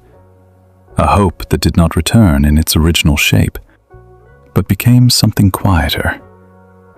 A heart that learned to beat around absence. A mind that found small ways to continue after a season it did not choose. You may carry scenes no one sees. At night, when the world becomes quiet, the fingers of memory sometimes find them. Here, where I was hurt. Here, where I changed. Here, where I tried to become whole again." The mind may say, "If I had never torn, I would still be myself." But cloth that has been mended is not false cloth. A life that has been altered is not a failed life. The original face is not the untouched face. It is the face that has never been separate from the whole, even when the form was torn, patched, stretched, or worn thin by weather. In the hall, Tao struggled with the sandal strap. He tied and untied the knot, each time making it worse. Finally, he sighed loudly enough that several monks looked up. May smiled. "Bring it here." Tao crawled across the floor and handed her the sandal. "I keep making it ugly," he said. May studied the knot. "Good. Now it has become honest enough to teach." She untangled the strap with patient fingers. Then she showed Tao how to pass one end under the other, pull gently, and leave room for the foot to move. "A knot tied too tightly breaks the cord," she said. "A knot tied too loosely does not hold. The middle way is not only for the mind." Tao nodded with great seriousness. Ren watched the boy's face. No mask now. Only concentration, embarrassment, and relief moving openly through him. The lamp flickered. The abbot began telling a short story while everyone worked. His voice was low, almost hidden inside the sound of sewing. "Long ago," he said, "a monk asked his teacher, 'What is the face before birth?' The teacher took up a needle and mended a torn blanket. The monk waited for a grand answer. After a long time, he became impatient and said, 'Master, I asked about the face before birth.' The teacher held up the blanket and said, 'Who is cold?' No one in the hall laughed loudly, but a small warmth moved through the room. Ren looked down at his robe. The tear he was mending would not matter if nobody wore it. The teaching would not matter if no heart needed warmth. Perhaps even the great questions were not meant to lift a person out of life, but return them tenderly to the exact place where life was asking to be cared for. Who is cold? Who is tired? Who is trying so hard to disappear into wisdom that they forget to pull the blanket over their own shoulders? Tonight, do not use the teaching against your human need. If you are cold, be warmed. If you are tired, rest. If you are lonely, let the loneliness be held without shame. If the mind is torn, do not demand that it look untouched before you let it sleep. Place one gentle stitch, then another. A breath in, a breath out. A hand unclenching, a shoulder lowering. A small permission given to the body. This is also practice. Not every gate is entered through insight. Some are entered through kindness. The winter mending continued until the lamp burned low. One by one, the monks finished their tasks. Robes were folded. Sandals were set near the door. The patched cushions were stacked beside the wall. May held Ren's robe up to the light. "Better," she said. The seam was visible, slightly uneven, but strong enough. Ren bowed. As he took the robe back, he felt a strange affection for the repaired place. Before, he had seen it as damage. Now, it was a small record of care. The tear had not made the robe worthless. The mending had not made it new. Together, they made it true. Later, when Ren lay down, he heard the wind moving outside the sleeping quarters. Around him, other monks breathed in the dark. Someone turned over. Someone coughed once. The building creaked. Ren rested his hand on the mended seam of his robe, folded beside his mat. He thought of his father, Tao's mother, the old man's blue cloth, the gate leaves becoming soil, the river carrying ash, the lantern without flame, the moon in the jar. None of these had given him a final answer, yet all of them had softened the place that demanded one. Maybe the original face was not found because a question was solved. Maybe it was revealed each time life was allowed to be exactly this intimate. A cup warmed by two hands, a sleeve pulled over an old wrist, a blue cloth moving in sun, a young novice sleeping without his mask, a torn robe receiving thread. Let your own body receive this now. The night is not asking you to be untouched. The bed is not asking you to be wise. The breath is not asking you to explain who is breathing. Let the seams be here. Let the patches be here. Let the places that learn slowly be here. And as sleep comes nearer, perhaps you can feel that nothing in you needs to be erased to belong. The original face is kind enough to shine through every mended place. Not as brightness you must see, but as warmth you are allowed to feel. Allowed to feel. The warmth did not need to become a lesson. It was enough that the mended robe lay beside Ren in the dark, holding its uneven seam as naturally as the mountain held its roots.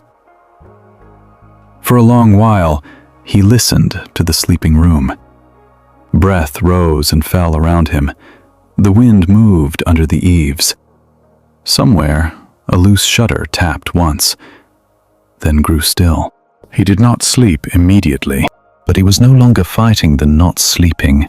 This was new. Before, wakefulness had felt like failure. If he lay awake, he would measure the darkness, count his thoughts, judge the body for not letting go. Now he noticed that even sleeplessness had a face, and that face did not need to be hated. It could sit beside him like a quiet guest until it was ready to leave. In the morning, snow began.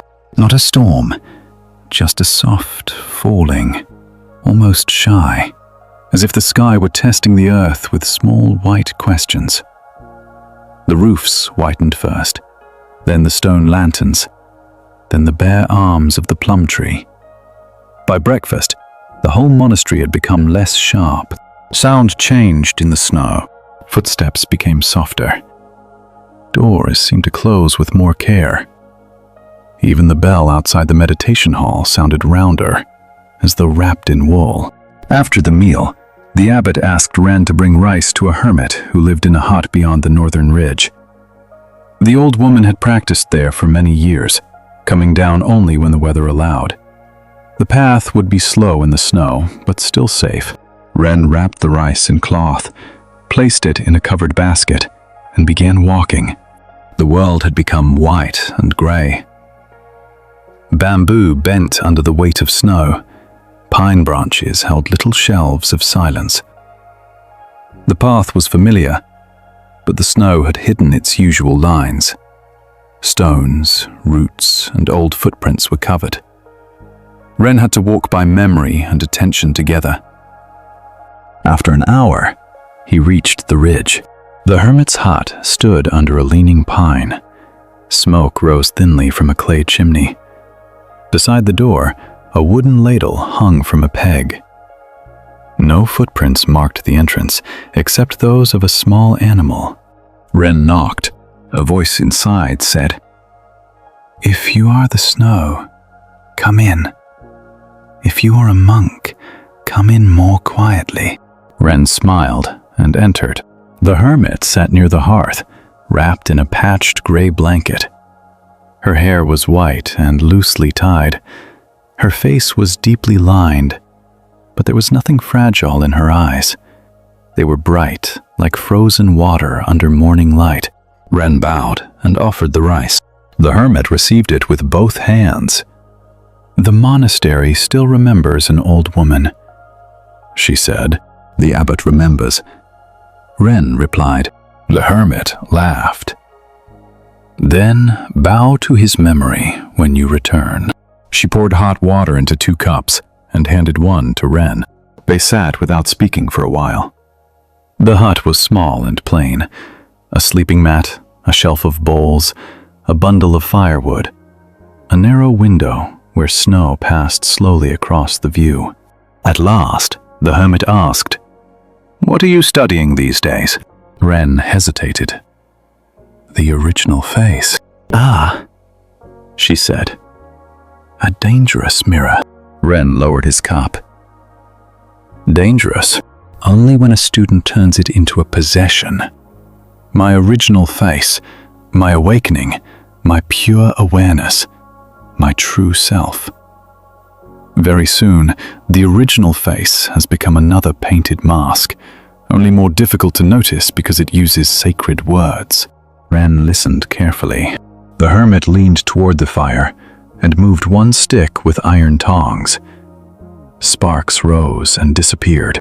"When I was young," she said, "I wanted to find the face before birth because I was tired of the face after birth. I was tired of my anger, my wanting, my shame, my family, my body, my fear of death. I thought Zen would give me a clean, white field where no footprints had ever crossed." She pointed out the window. "Then I lived through many winters." Ren followed her gaze. Snow lay untouched near the hut, but farther away, the marks of birds and rabbits crossed the white ground in delicate confusion. The hermit said, "Look there. The snow is not less snow because a rabbit crossed it. Perhaps tonight, some part of you is also wishing for a clean, white field inside. No history, no mistakes, no tired thoughts, no body with needs, no memories walking across the mind on small animal feet. You may think peace means untouched snow, perfect and silent, but the untouched field is not the only kind of beauty. There is also the field that receives footsteps and remains open. There is the mind that has known many visitors and still has room for the next breath. There is the heart marked by life, not ruined by life, still able to hold a little warmth in the center." The hermit drank her tea. Ren asked, "Then what is the original face?" She looked at him with sudden sharpness. "Show me your face before you ask." Ren froze. The hut was quiet except for the fire.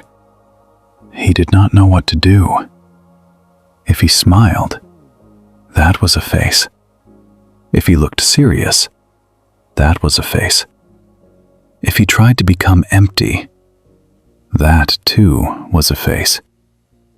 He felt himself searching for the right expression, the expression that would prove he understood. The hermit watched. Then she reached across the space between them and lightly tapped the basket he had brought. Hungry people do not need your perfect answer, she said. They need rice. Ren exhaled. The tension broke, not with laughter this time, but with humility. The hermit continued, Do not make the original face into something separate from carrying rice through snow.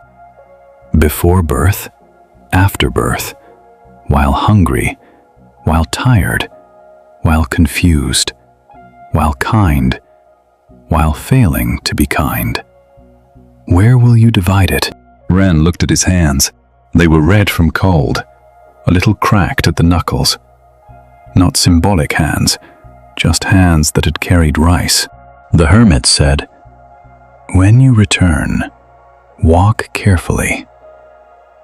That will be enough Zen for one snowy morning. This, too, is for you. Do not make rest into another perfect answer. Do not make peace into a face you must display to the night. You do not need to become pure awareness in a grand way. You do not need to understand non-self, emptiness, koans, or Buddhist teachings with a clear mind before your body may soften. Hungry people need rice. Tired bodies need rest. Cold hands need warmth.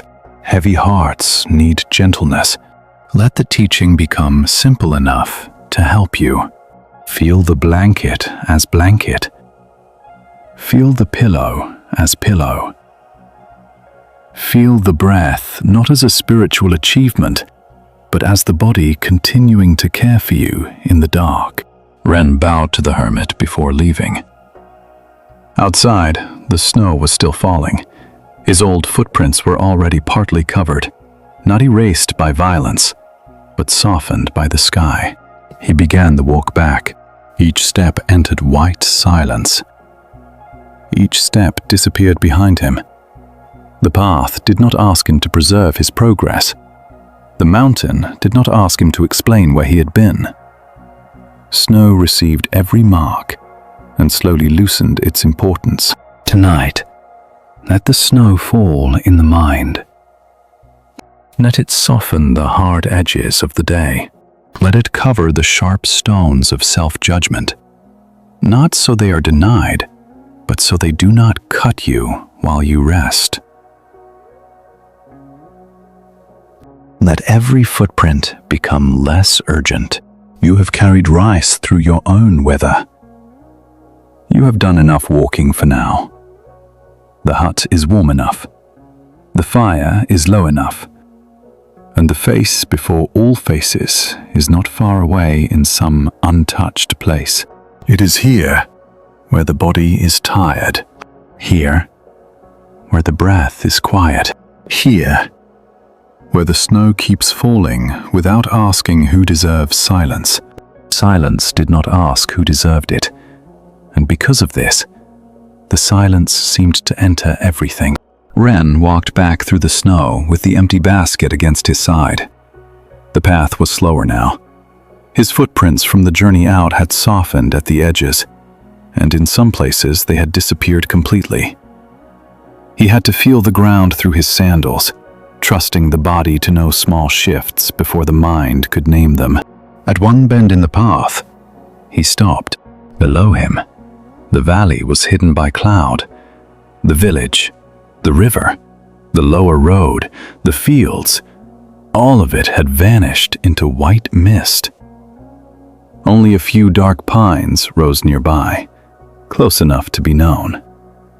The wider world was present, but unseen. Ren stood in that whiteness and noticed how peaceful it was not to see far. So much of his life had been a reaching forward. What will I become? Will I understand? Will I be approved? Will I fail? Will I find the face before birth?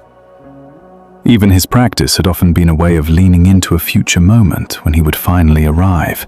But on the snowy ridge, there was no far distance to hold. Only the next step, only the breath warming the cloth near his mouth, only the weight of the basket, now empty. The hermit's words moved through him again. Hungry people need rice. Tired bodies need rest. Cold hands need warmth. The teaching had become almost too simple for the mind to respect. Yet perhaps that was why it could be trusted. The mind often prefers a teaching it can climb like a mountain. The body needs a teaching it can lie down inside. When Ren returned to the monastery, the abbot was clearing snow from the entrance. He looked up. "Did she receive the rice?" "Yes," Ren said. "Did you receive anything?" Ren paused. "Snow," he said. The abbot nodded, as if this were a complete answer. "Then help me clear the steps." Together they worked. Snow slid from the wooden shovel in soft heaps. Their breath made small clouds. Now and then, a branch released its burden, and snow fell with a quiet thump somewhere in the garden. Dao came running from the kitchen, carrying a second shovel. He moved too quickly, slipped on the bottom step, and landed sitting in the snow. For one moment, his face filled with embarrassment. Then he looked at Ren, looked at the abbot, and began laughing. The laughter was so sudden and unguarded that the abbot's mouth curved, and Ren laughed too. Dao stood, brushed snow from his robe, and bowed to the step, as if apologizing to an old teacher. The abbot said, "Good. The step has accepted your bow." They continued clearing. The moment was small. No scripture could be built from it. No one would remember it after many years. Perhaps. Yet Ren felt the original face more clearly there than he had in many hours of stiff meditation. Not as an object, not as a vision, as the unguarded immediacy of falling, laughing, bowing, and returning to the work. Perhaps your own life has many such small gates. A cup placed beside the bed, a light turned off, a hand finding the blanket, a sigh that comes without planning, the distant hum of a room, the feeling of the day becoming less important. The mind may overlook these because they are not dramatic enough. It wants the great answer, the final release, the clear sign that everything has changed. But the original face often shows itself through what is too ordinary to perform. Before you improve yourself, there is breathing. Before you explain yourself, there is warmth. Before you become anyone tomorrow, there is the simple fact of being held by tonight. Let the ordinary be enough for a while. At midday, the snow stopped, the clouds lifted, and the monastery shone with a brightness that made everyone speak more quietly. Snow lay on the roofs in smooth white layers. The plum tree stood still, each bare branch outlined in light. From the eaves, drops began to fall, one by one, as the sun touched what the cold had gathered. Ren carried firewood to the kitchen. Inside, the cooks were preparing soup. Steam filled the air. Carrots, mushrooms, cabbage, and rice moved in a large iron pot. The smell was plain and comforting. An older cook named Sila stirred the soup with a long wooden paddle. She had little patience for grand spiritual talk. When monks debated too much near the kitchen, she would hand them onions to chop. Ren placed the firewood near the stove. Sila looked at his cold hands. "Warm them before you drop something." He held them near the fire. She watched him for a moment. "You have the face of someone thinking about not having a face." Ren laughed. "Is it so clear?" "Very clear. It is one of the most common faces here." She threw a handful of greens into the pot. Ren asked, "What should I do?" Sila shrugged. "Taste the soup." He blinked. She lifted a spoon, cooled it with a breath, and handed it to him. Ren tasted. Warmth entered his mouth. Then his chest. "Too little salt," he said. Sela nodded. "Then your original face can pass me the salt." Ren did.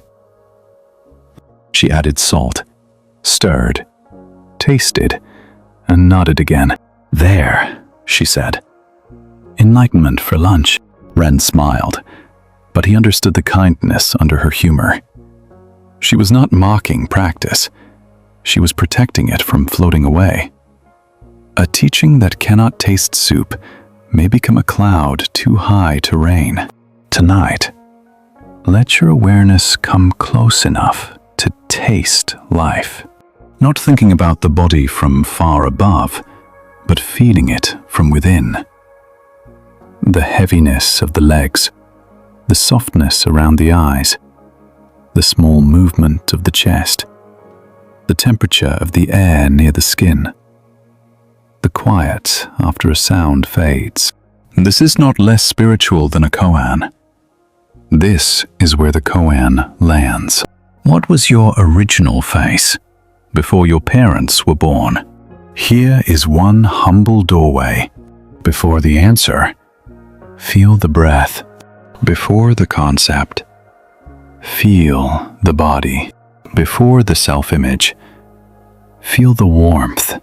The cook served soup to the monks in the dining hall. Bowls were passed from hand to hand. Tao received his bowl with both palms, carefully this time, and whispered thanks.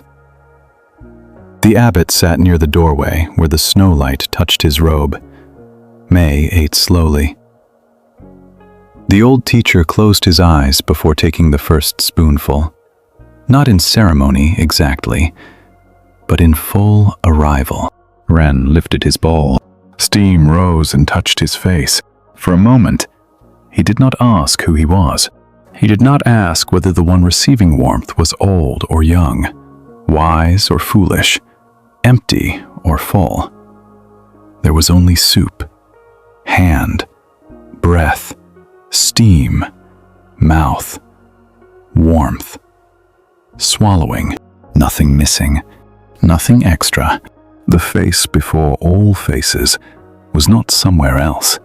It was not behind the moment. It was this intimacy before thought separated it into seeker and answer.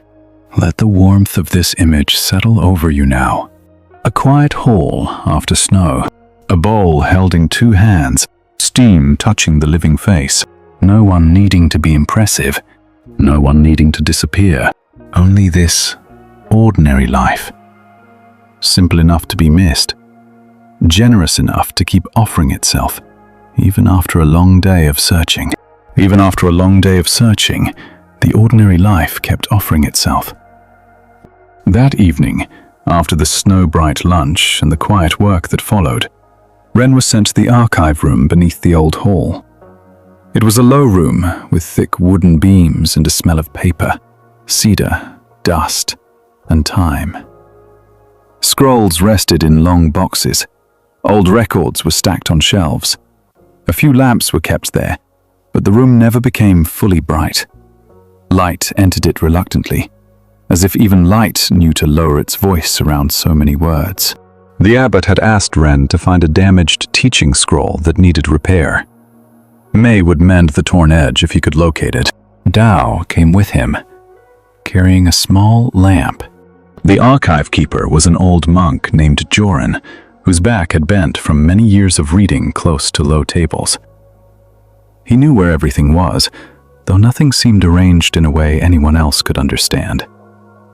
When Ren asked for the scroll, Joran closed his eyes. Third shelf, left side, cedar box with a dark stain on the lid. Under the records of winter grain, Dao whispered. How can he remember all that? Joran opened one eye. By forgetting what is not needed. They searched the shelf and found the box exactly where he had said. Inside lay a scroll wrapped in faded cloth. The edge had been chewed by insects long ago. Ren lifted it carefully and brought it to the table. Dao leaned close. What does it say? Ren unrolled a small part. The characters were old and flowing. He read slowly, translating as best he could. When seeking the face before birth, do not turn away from the face washing the bowl. Tao frowned. That sounds like something everyone here says, but in different words. Joran chuckled from the corner. That is because students keep making the same mistake in different robes. Ren smiled. The old monk came to the table and touched the scroll's broken edge.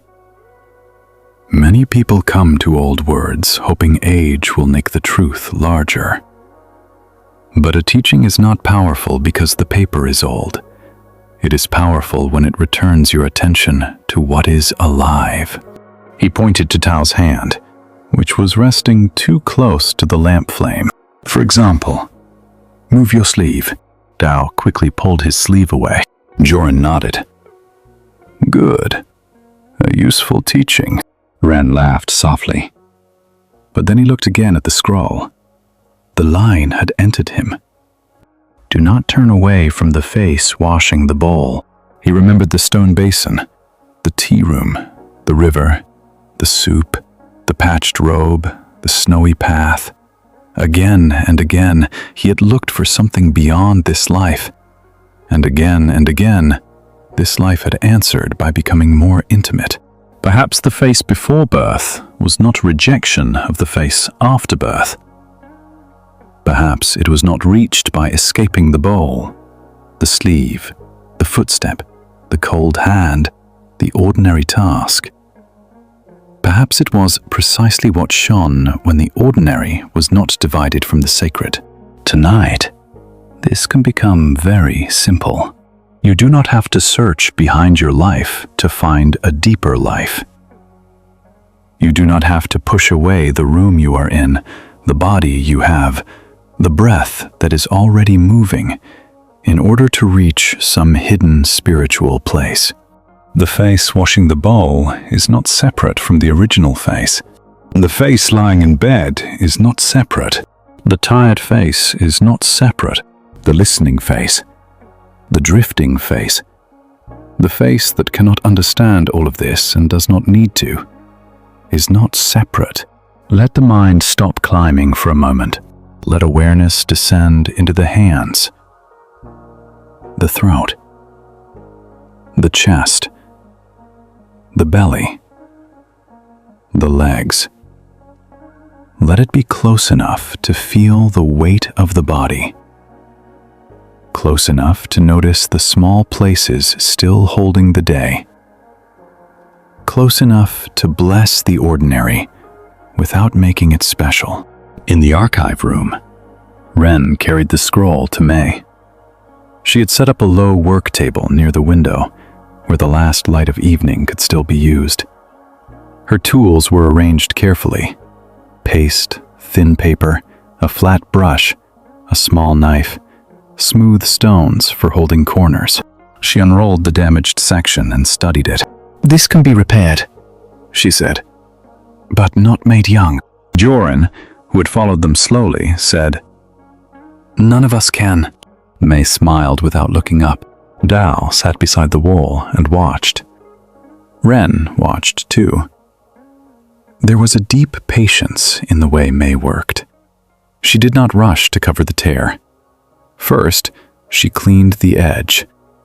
Then she placed a thin strip of paper beneath it.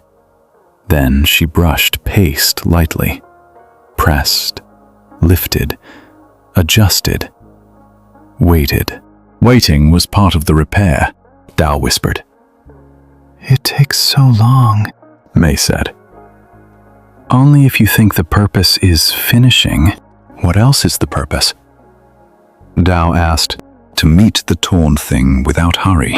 The room grew very quiet. Perhaps there is something torn in you that has rarely been met without hurry. Usually, the mind rushes in. Fix this, explain this, hide this, improve this, turn this into wisdom before anyone sees. But some places in us cannot be forced closed. They need the slow brush of attention. They need the warmth of not being blamed. They need to be allowed to exist without becoming the whole story. This is one of the gentle meanings of practice. Not to become untouched paper, not to become a perfect face, but to meet what is here so honestly that even the torn edge is no longer outside the path. May placed 2 smooth stones on the scroll to hold the mended part flat while it dried.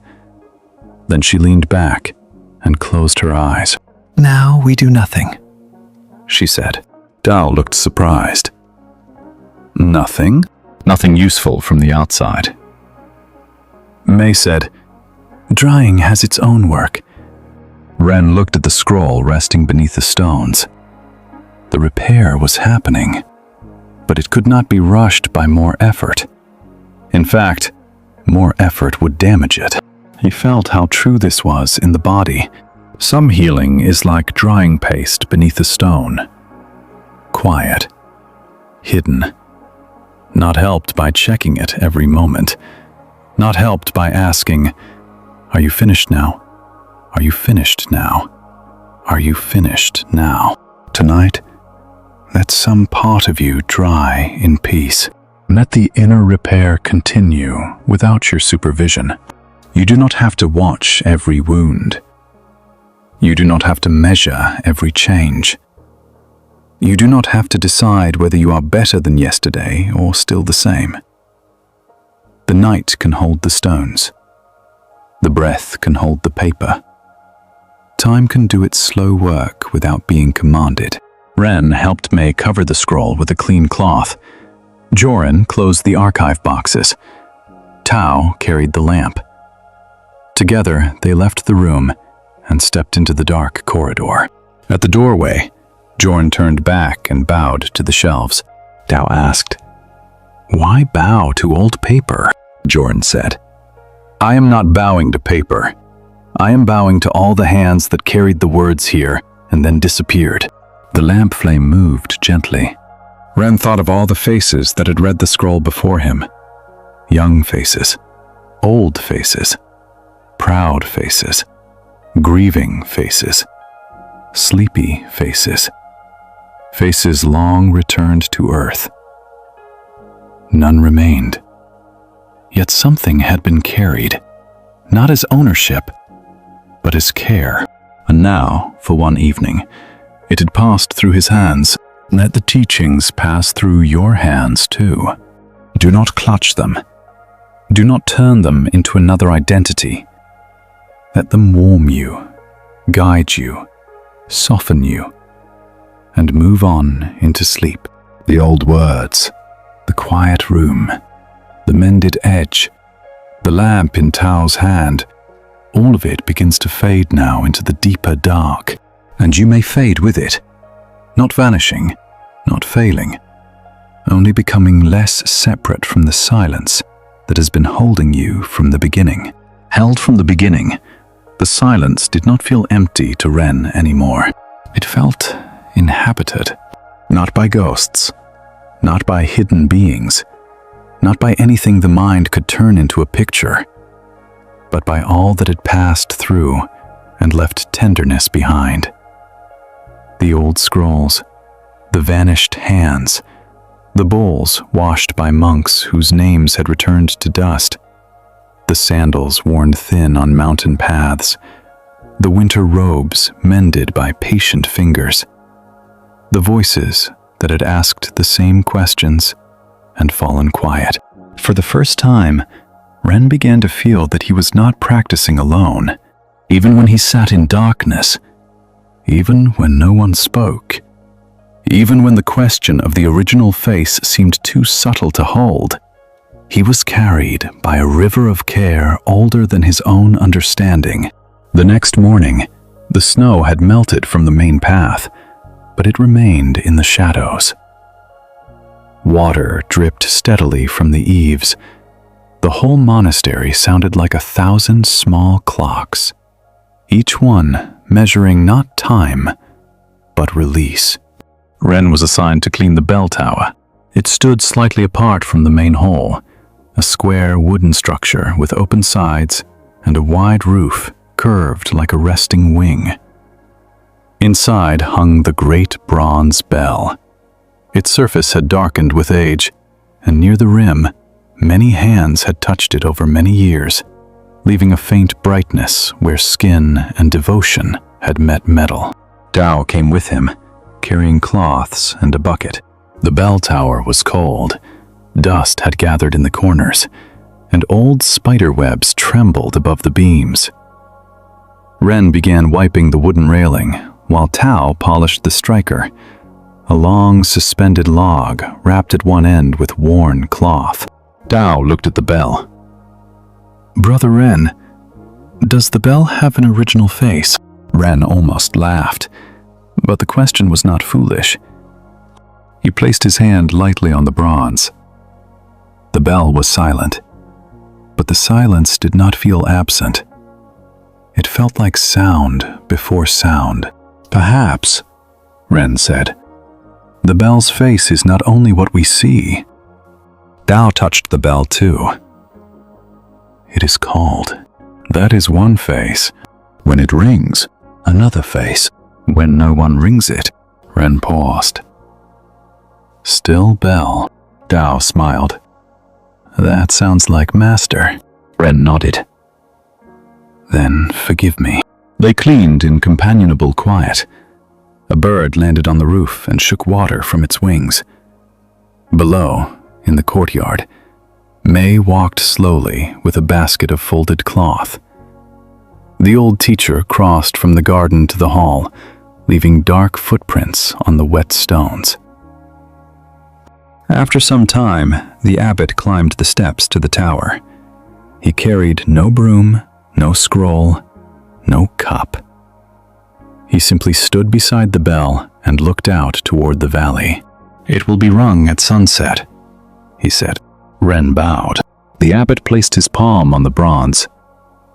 Many students think silence is the opposite of sound, but the bell teaches otherwise. Without silence, the sound could not appear. Without sound, the silence would not be known so intimately.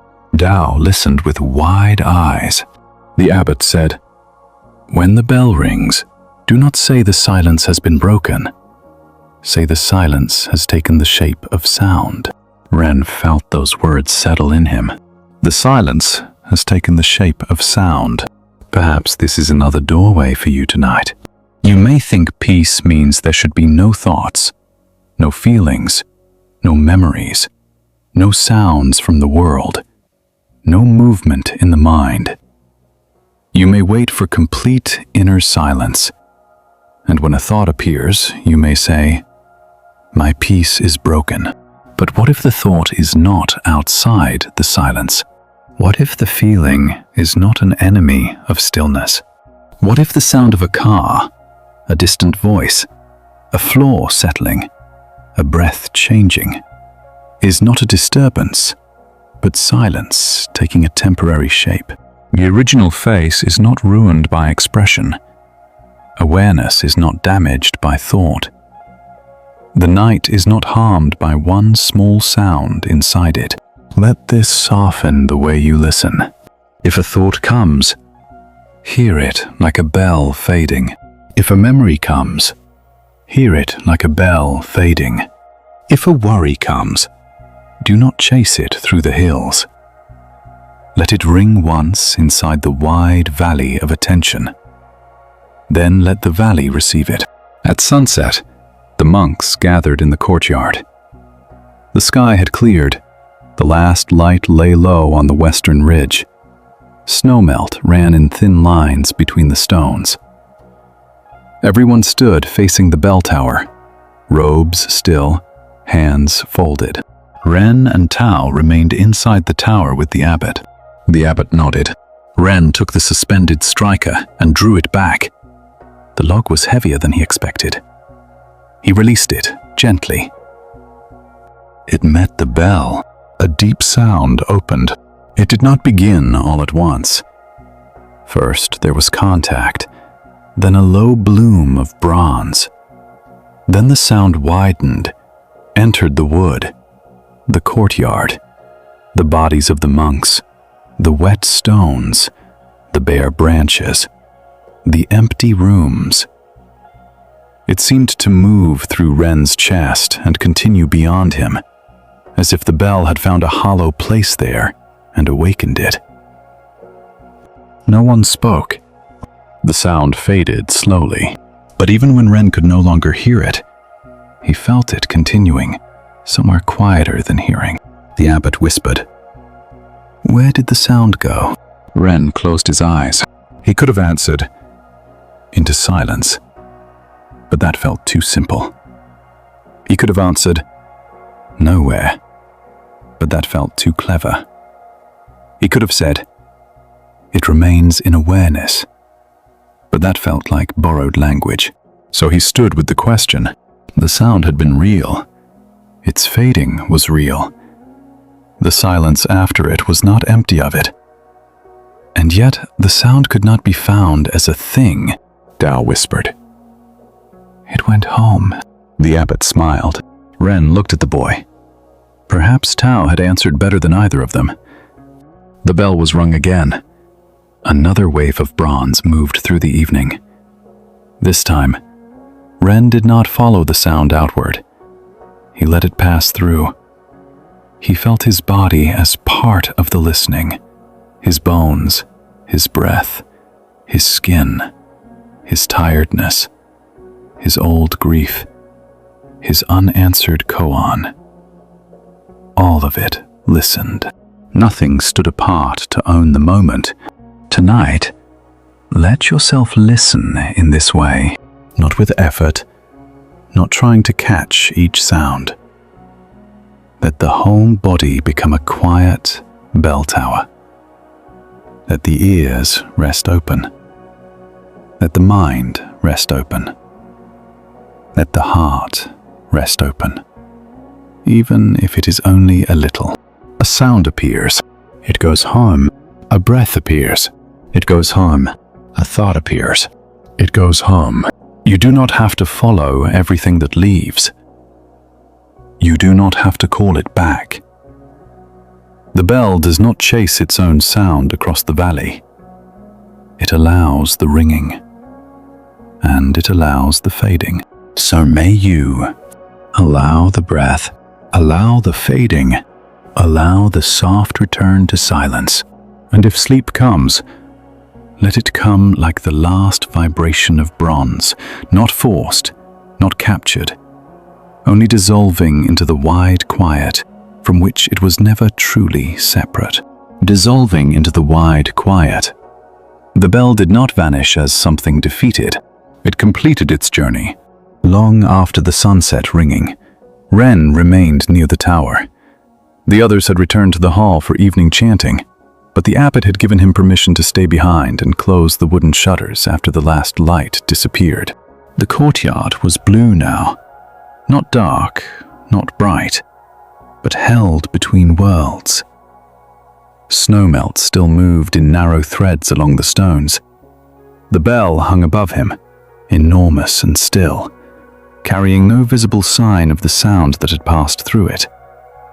If someone had arrived just then, they might have thought nothing had happened.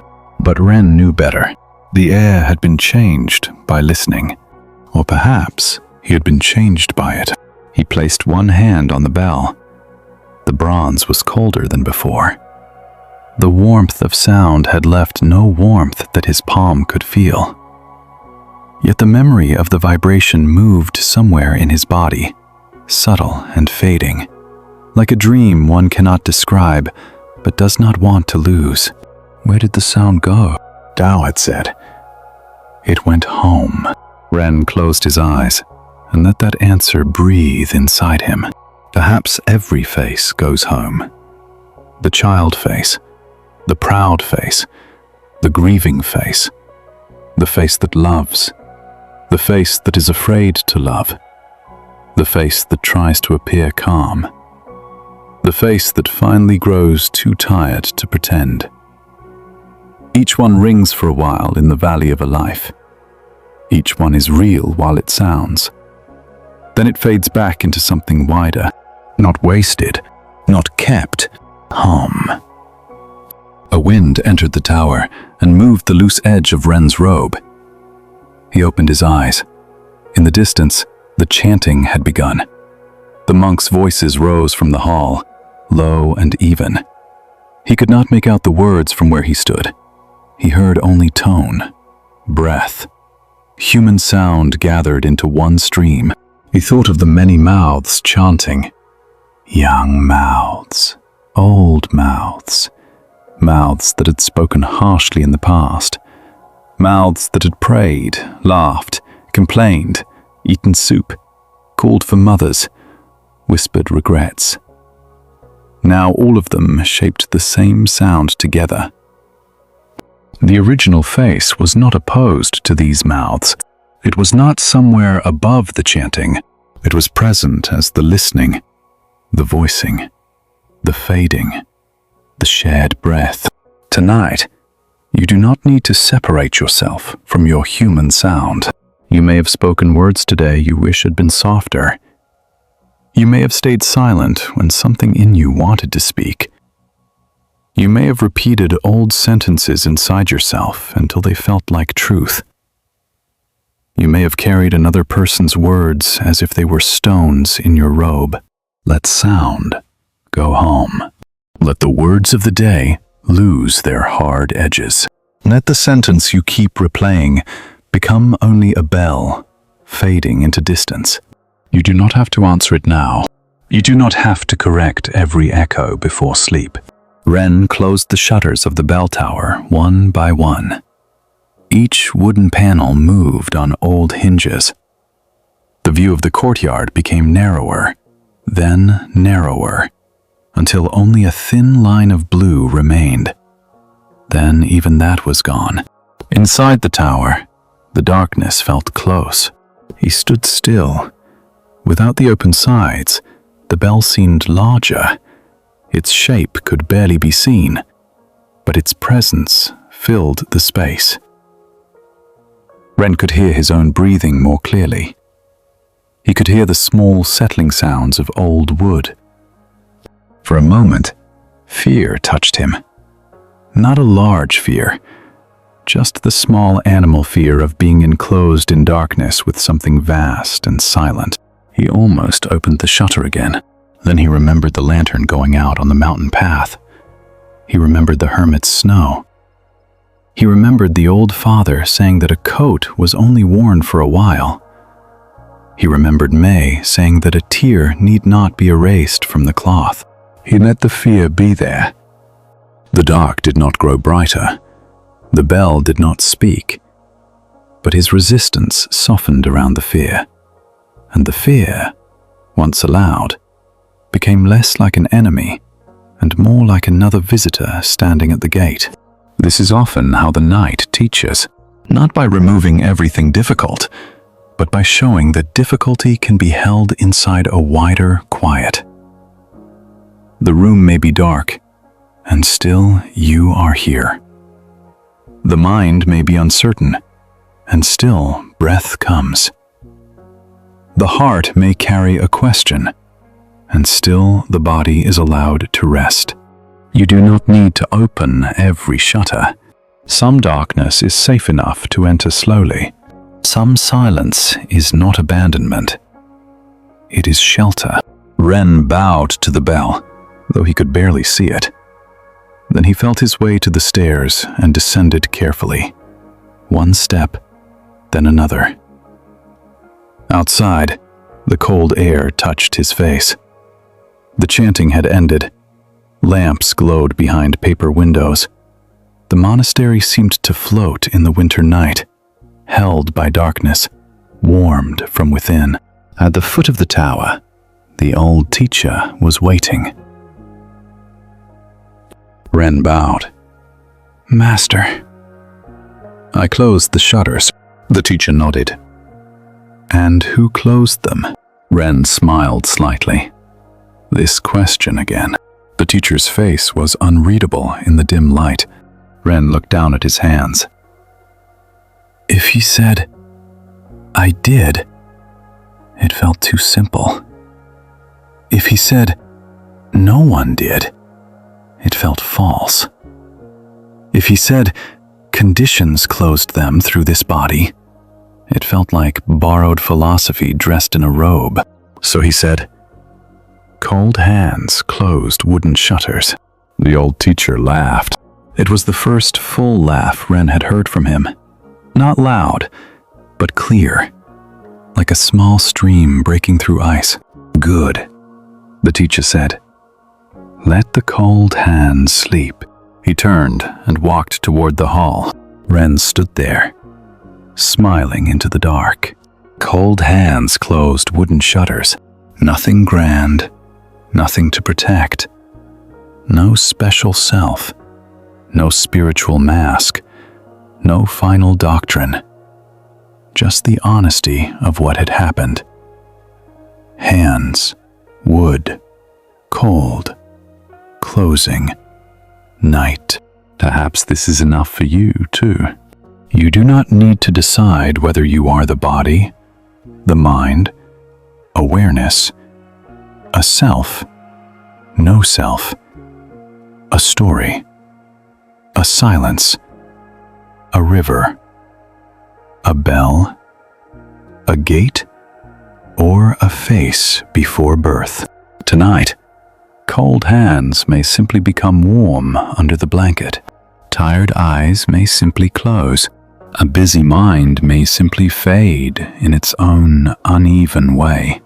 A human heart may simply be held without needing a title. Let the teachings become humble now. Let Zen become the pillow under your head. Let Buddhism become the gentleness of not adding another wound. Let the original face become so close that you no longer need to look at it. Breath enters. Breath leaves. The body is here. The night is here. And everything that rang today is slowly, softly, going home. Slowly, softly. Everything that rang today was going home.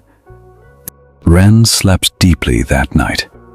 Not because all questions had ended, but because the questions had become less sharp. They no longer stood over him like officials demanding proof. They sat beside the bed like old travelers, willing to wait until morning. When he woke, the monastery was still dark. The first bell had not yet sounded. Around him, the other monks slept in uneven silence. Some breathed quietly. One murmured in a dream. The room smelled faintly of wool, cedar, and winter air. Ren remained still, watching the dark ceiling without trying to turn the moment into practice. For once, he did not ask whether this was awareness. He did not ask whether the one who woke was the same one who had fallen asleep. He simply woke. There was a tender freedom in that simplicity. After a while, the first bell sounded, low and distant. The monks began to rise. Mats were folded. Robes were adjusted. Feet found sandals. The day, which had been waiting outside the gate of sleep, entered quietly. During morning work, Ren was sent to help Sila in the kitchen. The winter retreat had brought many visitors, and the cooks needed more hands. He chopped radishes, rinsed greens, carried water, and swept ash from the stove. The kitchen was warmer than the rest of the monastery, full of steam and plain activity. Sila moved through it like someone who had made peace with repetition. Chop, stir, taste, wash, lift, serve. There was no drama in her work, yet nothing was careless. Ren noticed a row of empty bowls waiting on the table. Each bowl was the same shape, but each had its own small marks. A darker line in the clay, a chip near the rim, a place where glaze had gathered thickly and caught the light. Sila saw him looking. "Choose one," she said. "For what?" "For the visiting teacher in the East Room. He has been traveling for many days. Give him soup before the noon meal." Ren looked at the bowls. He found himself wanting to choose the best one. Not chipped, not too plain, not too heavy. Something appropriate for a respected guest. Sila watched his hesitation. "The soup is not improved by a proud bowl," she said. Ren smiled and took the nearest one. It had a small chip near the foot. He filled it with hot soup and carried it carefully across the courtyard to the east room. Inside, the visiting teacher sat by the window. He was not as Ren expected. He was small, with tired eyes and a traveling cloak still around his shoulders. His sandals were muddy. A few snowflakes had melted in his hair. He looked less like a master than a man who had walked a long road and needed food. Ren bowed and offered the bowl. The teacher received it with gratitude. "Ah," he said. "The face of compassion has steam on it." Ren lowered his eyes, unsure whether to smile. The teacher drank slowly, then looked at the chip near the foot of the bowl. "This bowl has traveled too," he said. Ren said, "It belongs to the monastery." The teacher touched the chip. "For now." Then he asked, "Young monk, what are you studying?" Ren almost laughed. It seemed every visitor on the mountain wished to ask this. "The original face," he said. The teacher nodded solemnly. "Then please show it to me by bringing another spoon." Ren blinked. The teacher held up the bowl. "This soup is good, but difficult to finish with dignity when one has no spoon." Ren bowed quickly, embarrassed, and returned to the kitchen.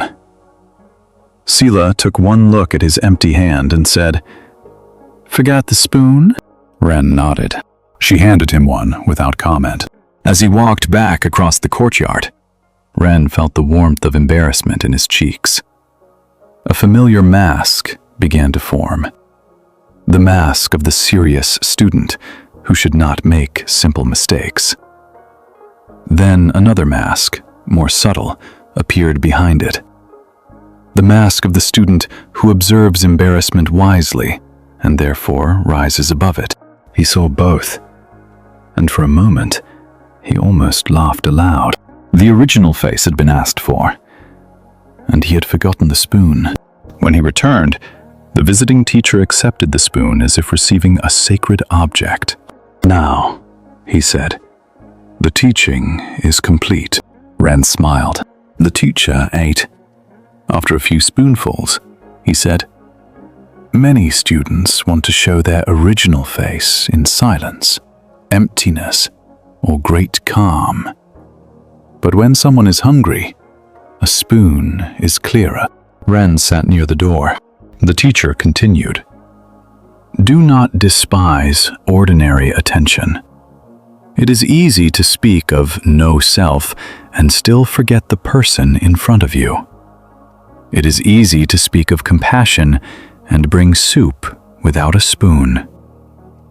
The original face is not proven by deep words. It is revealed when nothing extra stands between care and action." Ren bowed his head. The words did not shame him. They steadied him. Perhaps this is useful for you tonight, too. You may have spent much of your life trying to understand yourself from a great distance. Why you are this way, what your pain means, how your past shaped you, which face is true, which face is false. Such questions can matter. They can open hidden rooms. But sometimes, the kindest thing is much closer. Bring the spoon, drink the water, turn down the light, let the jaw relax, place the phone away, let the blanket cover the shoulder. Care does not always arrive as insight. Sometimes it arrives as one simple thing done gently. In the East Room, the visiting teacher finished his soup and placed the spoon in the bowl. Then he asked Ren, "When you forgot the spoon, where was your original face?" Ren answered before trying to be clever. "Embarrassed." The teacher smiled.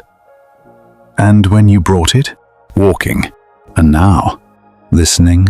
The teacher nodded. Not bad. But do not hold even these. He lifted the chipped bowl. When empty, the bowl does not mourn the soup. When full, it does not boast. When chipped, it still serves. Learn from this. Ren carried the bowl back to the kitchen after the teacher rested. He washed it in warm water, running his thumb carefully near the chipped foot. The chip did not prevent the bowl from being a bowl. It did not need to become perfect before it could hold nourishment. And perhaps, neither do you. You do not need a flawless mind to receive rest. You do not need an unchipped heart to hold peace. You do not need to remember every spoon in life before you are worthy of gentleness. Let the small mistakes of the day be washed now. Let embarrassment lose its heat. Let the face that wanted to be impressive soften into the face that is simply tired. An empty bowl can rest on the shelf without explaining itself. A tired body can rest in the night without becoming more complete. Let yourself be placed gently on the shelf of this moment. Nothing more to carry, nothing more to serve. Only the quiet shape of being here, open enough to receive, empty enough to rest, simple enough to be held. Simple enough to be held. The bowl rested on the shelf after Ren washed it. He stood for a moment in the kitchen, watching water slide down its sides. Around him, the afternoon work continued. Sela chopped greens. Someone carried firewood through the back door. Steam lifted from the rice pot and disappeared into the rafters. No one treated the bowl as special because it had become a teaching. This pleased Ren. A true teaching did not need to stand on a high table. It could return to the shelf with the other bowls. Later that day, the visiting teacher gave a talk in the main hall. The monks gathered on their mats. Villagers sat near the back, wrapped in winter coats. Tao sat very straight at first, then remembered not to become a statue and allowed his shoulders to lower. The visiting teacher entered slowly and bowed. For a long time, he said nothing. The silence became uncomfortable for some. A child shifted beside his mother. An old man coughed. A monk near the wall adjusted his robe. The teacher looked at all of them with a mild expression, as if the cough, the shifting, the robe, and the waiting were not interruptions but part of the talk. Finally, he held up the chipped bowl from lunch. Ren recognized it and felt his face warm again. The teacher said, "This bowl came to me with soup, but no spoon." A few people smiled. He continued, "The young monk who brought it was embarrassed. This is good. Embarrassment is a small temple bell. It tells us where we are still trying to look complete." Ren looked down, but the words were not unkind. The teacher turned the bowl in his hands. When we ask about the original face, we often imagine something pure, calm, and beyond mistake. But tell me, if the original face cannot include forgetting a spoon, what kind of original is it? If it cannot include embarrassment, hunger, age, grief, laughter, cold feet, and a chipped bowl, then it is too small to be original. The hall grew very still. He placed the bowl on the floor before him. A face that must exclude your life is only another mask. Perhaps this sentence can rest beside you now. A face that must exclude your life is only another mask. You do not need a spiritual identity that floats above the ordinary human one. You do not need a peaceful self that rejects the anxious self. You do not need a wise self that is ashamed of the confused self. You do not need to split yourself into the part worthy of rest and the part still waiting outside the gate. Let the whole life be included, not acted out, Not believed blindly, not clung to, included. The visiting teacher looked toward the villagers. A mother feeding a child is showing the original face. A farmer repairing a broken fence is showing it. A tired person admitting tiredness is showing it. A grieving person touching an old sleeve and remembering is showing it. A monk who forgets a spoon, then returns with one, is showing it. Ren breathed slowly. The teacher said, "Do not search for the face before birth by rejecting the face after birth. The face before birth is not elsewhere. It is what allows this very life to appear, change, stumble, bow, and continue." He lifted the bowl again. Then he tapped it gently with the spoon. A small sound entered the room, not as deep as the great bell, not grand. A simple clay note, clear and brief. It rose, faded, and was gone. The teacher asked, "Was the bowl more itself when full or when empty?"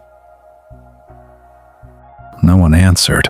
Was it more itself before the sound or after? Still no answer. He smiled. Good. Do not answer too quickly. Quick answers often protect the face we already know. The talk ended almost as quietly as it began. No final statement. No dramatic blessing. The teacher bowed, lifted the bowl, and returned it to Ren with both hands. "Thank you for the teaching," he said. Ren bowed deeply. "Thank you for needing a spoon." That evening, Ren carried water to the bathhouse. The sky was cloudy, and the air smelled of wet cedar. As he walked, he noticed how the day's teachings did not gather into one clear conclusion. They drifted through him like steam from many bowls. The chipped bowl, the small sound, the sentence about excluding life, Tao's lowered shoulders, Sila's practical eyes, the old teacher's laugh in the dark. Each one touched a different place. None demanded to become the final truth. This was a relief. For much of his practice, Ren had wanted one answer large enough to end all questions. But perhaps the heart does not open through one enormous key. Perhaps it opens through many small kindnesses, each turning quietly in a different lock. Tonight, you may not need one great understanding either. You may only need one small kindness, a slower breath, a softer forehead, a little less argument with the mind, a little more room for the body. One thought allowed to fade without being followed. One feeling allowed to be here without being named as failure. One memory allowed to sit by the door without being invited to rule the house. At the bathhouse, Ren poured hot water into a wooden tub. Steam rose around his face. He washed the buckets, stacked clean cloths, and checked the stove. The work was warm and plain. His robe sleeves grew damp. His hands smelled of wood smoke and soap. When everything was ready, he stepped outside. Dao was waiting near the path. "Brother Ren," he said, during the talk, "I tried to see my original face." "And did you?" Dao shook his head. "I only noticed that my foot had fallen asleep." Ren smiled. "That is a very honest beginning." Dao looked relieved. Ren said, "When the foot tingles, feel the tingling. When the question opens, let it open. Do not step over the living body to reach a spiritual idea." Dao nodded and walked toward the hall. Ren remained under the bathhouse eaves. Rain began, very fine and soft. It made tiny sounds on the roof, on the stones, on the empty buckets. He listened without searching. The rain did not need his understanding. It had no face to defend. Let the rain be your teacher for a few breaths. Each drop appears. Each drop touches. Each drop is gone. No drop asks whether it was successful rain. No drop remains to become an identity. The sound continues, made of disappearances. Perhaps your thoughts are like this tonight. Not a problem to solve, but soft weather passing over the roof of awareness. Some drops are louder. Some are barely heard. Some gather and run down the edge. Some vanish where they fall. You can let them fall. You can let the mind be rained on. You can let the body listen from inside its warm shelter. The original face does not need to stand in the rain holding a perfect expression. It is also the roof. It is also the listening. It is also the quiet after each drop disappears. And now, as the night deepens, there is less and less to carry. The bowl is washed. The spoon is returned. The hall is quiet. The rain has begun its patient work. Let every small sound take you nearer to rest. Let every fading thought go home. Let the whole life be included. And softly, softly released. Softly released. The whole life did not disappear. It settled, like rainwater finding the low places in stone. Like breath finding the body without needing directions. Like an old bowl returning to the shelf among other bowls. Everything Ren had seen and heard seemed to rest inside him, without needing to be arranged. That night, after the rain, the monastery smelled of wet wood and clean earth. The roofs dripped steadily. The paths shone under the lamps. Mist moved low along the garden wall, not hiding the world, only making it gentler. Ren walked alone after evening sitting. He had no task. This felt unusual. The day had finished its small demands, and sleep had not yet called him fully.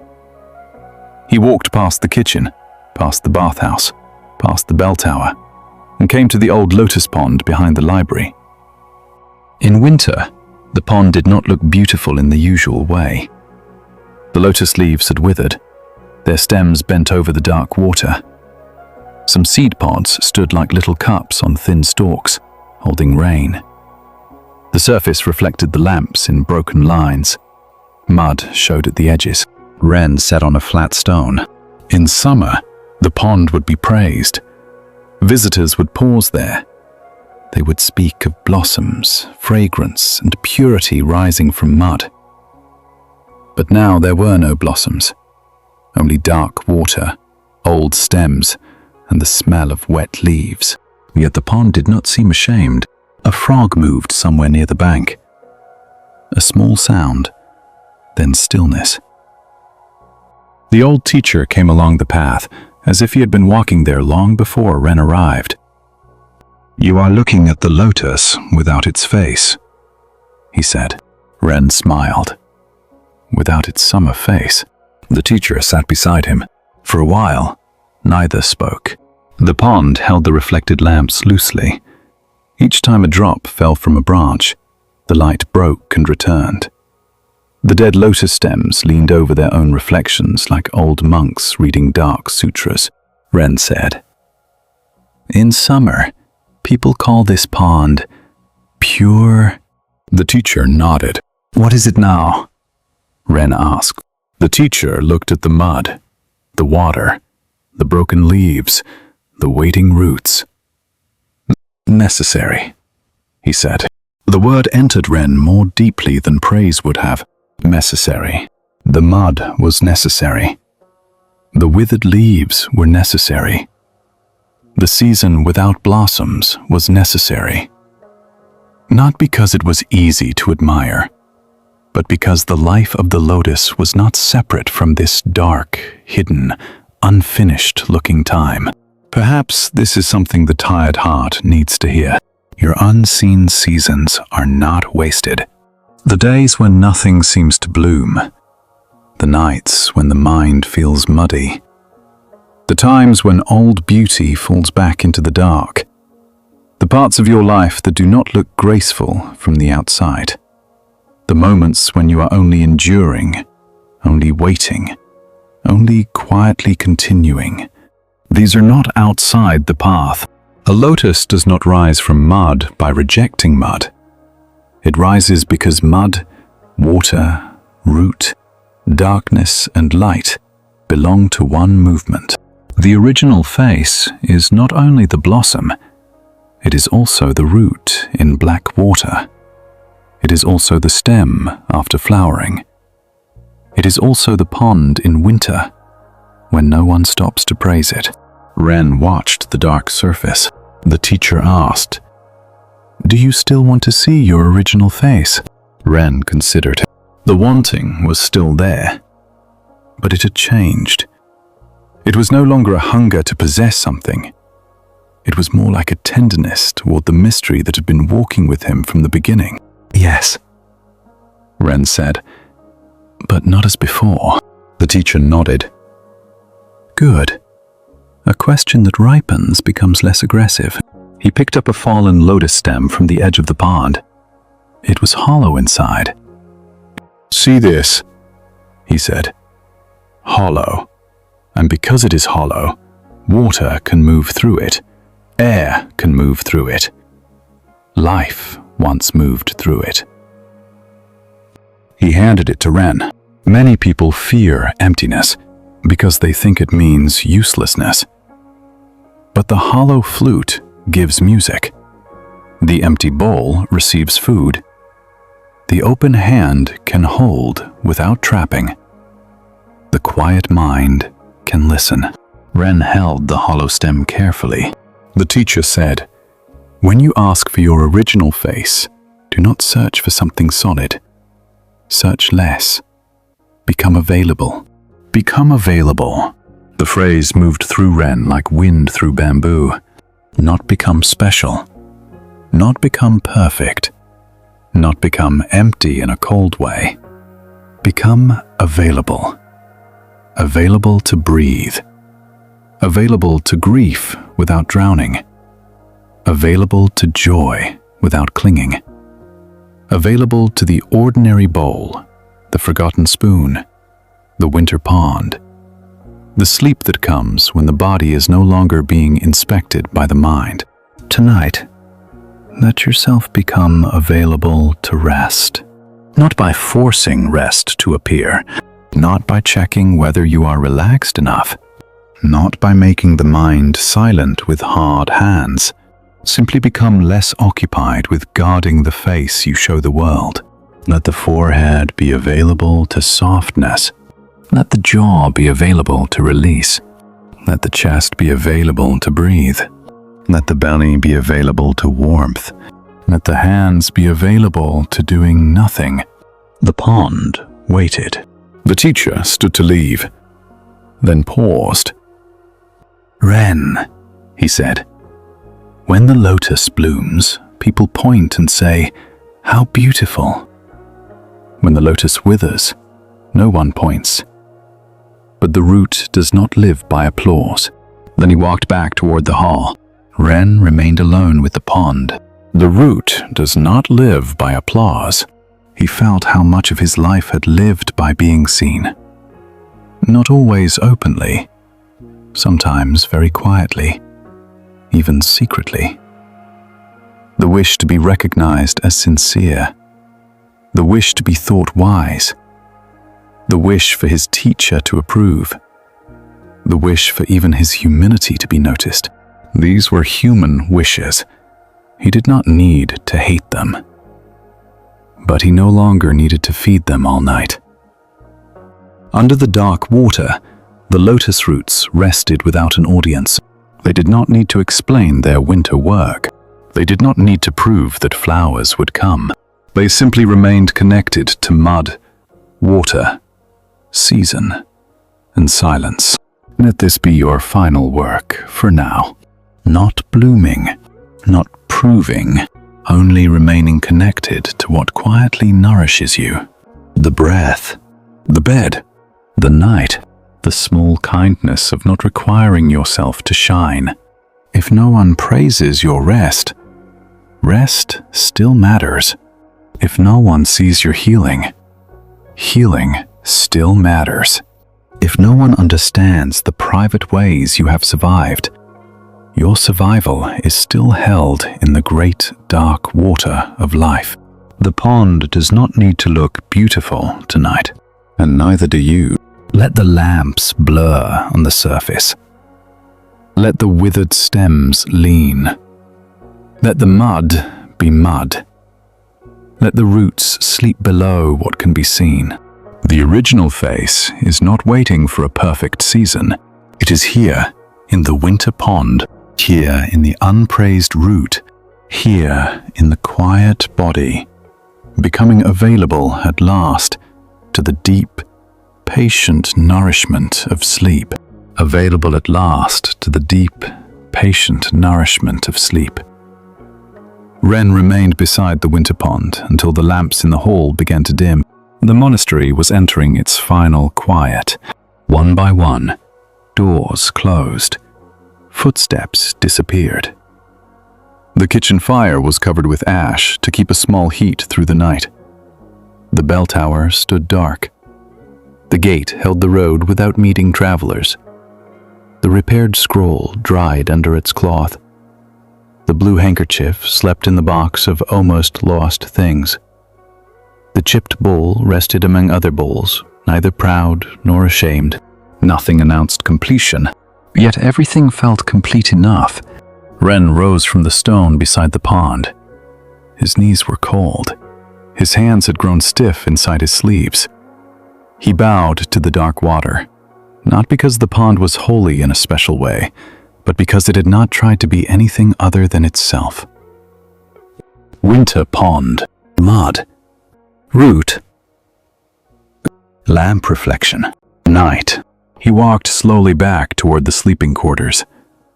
On the path, he passed the plum tree. Its branches were still bare. Snowmelt clung to the tips and shone in the lamplight like tiny beads. He remembered the teacher's words, "A bare branch is not a failed flower." The words no longer felt like advice. They felt like permission. At the entrance to the hall, Tao was waiting, wrapped in his robe, sleepy-eyed. "Brother Ren," he whispered, "are you still looking for your original face?" Ren looked at him in the dimness. The boy's hair was uneven from sleep. One cheek was marked by the edge of his sleeve. His face was unguarded, unfinished, perfectly ordinary. Ren smiled.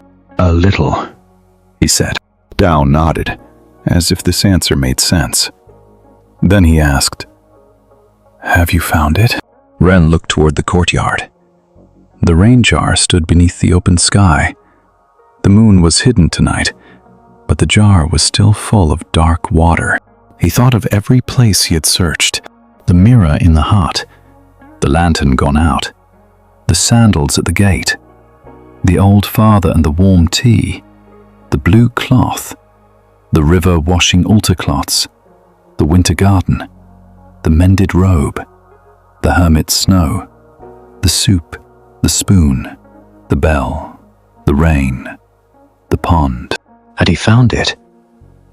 Not as something he could hold, not as a shining face behind his own, not as an answer that ended the need to be human. He said, "It keeps finding me when I stop trying to own it." Tao considered this with great seriousness. Then he yawned. Ren placed a hand lightly on the boy's shoulder. "Go sleep." Tao bowed and shuffled away. Ren entered the sleeping room. The air was cool, but not harsh. The mats were arranged in quiet rows. Some monks were already asleep. Someone breathed with a faint whistle. Someone had left a folded robe slightly crooked near the wall. The small imperfections of the room felt tender to him. He lay down. For a while, his eyes remained open. The darkness above him did not ask for understanding. The breath moved without asking to be watched. The body, after so many days of walking, bowing, carrying, sweeping, listening, and forgetting, began to become heavy in the kindest way. He thought again of the old question. What was your original face before the world gave you a name? This time, the question did not rise like a challenge. It settled like snow. Before the name, there was not nothing. There was this open belonging, too close to be seen as an object. The life that hears before it says, I am hearing. The warmth that knows warmth before it says, this is mine. The awareness in which a child, a monk, a son, a student, a tired body, a sad memory, a laughing novice, and a sleeping face can appear and pass without being rejected. And now, dear listener, perhaps you can let the question settle in you the same way, not as something to solve before sleep, not as a test, not as a spiritual task, only as a soft lamp placed far down the path, before your name, before your story, before all the ways you learned to be useful, pleasing, careful, strong, impressive, quiet, or afraid. Something simple was already here. It is here now, not outside the tiredness, not above the body, not hidden from the imperfect mind. Here, as the breath enters. Here, as the breath leaves. Here, as sounds fade. Here, as thoughts lose their edges. Here, as the face you showed the world grows softer in the dark. You do not have to remove any part of your life to be allowed to rest. The child face may rest. The working face may rest. The grieving face may rest. The brave face may rest. The face that made mistakes may rest. The face that wanted to be loved may rest. The face that did not know how to ask may rest. Let them all come home. Let them enter the same quiet room. No need to sort them. No need to forgive everything tonight. No need to understand how every road led here. The night is wide enough. The silence is kind enough. The original face is not a perfect expression at the end of practice. It is the open tenderness that has been with you through every expression. It was there when you were praised. It was there when you were blamed. It was there when you were sure of yourself, and when you could not find yourself at all. It is not owned. It is not lost. It is not improved by being named. Ren's breathing slowed. The monastery seemed to breathe with him. The pond outside held its dark water. The gate held the road. The bell held its silence. The kitchen held tomorrow's fire in hidden embers. The bare plum tree held spring without displaying it. The repaired robe held its seam. The chipped bowl held nothing and was at peace. Ren felt sleep approaching. Not like a thing coming from outside, but like a deep permission rising from within the body. He did not reach for it. He did not try to stay awake to witness it.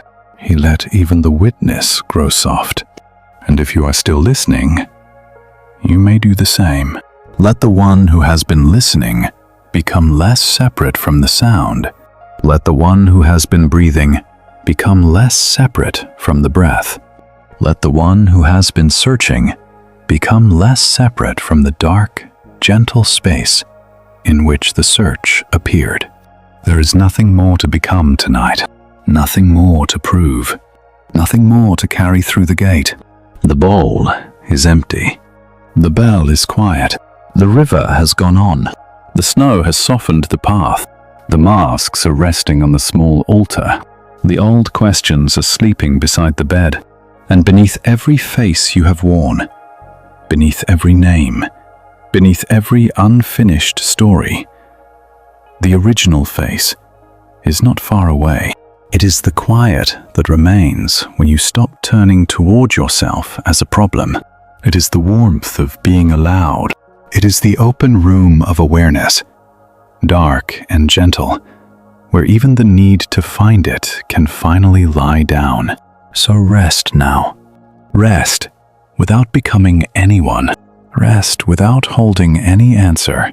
Rest as the night rests. Rest as the mountain rests. Rest as the unborn face of silence. Soft, nameless, and already home.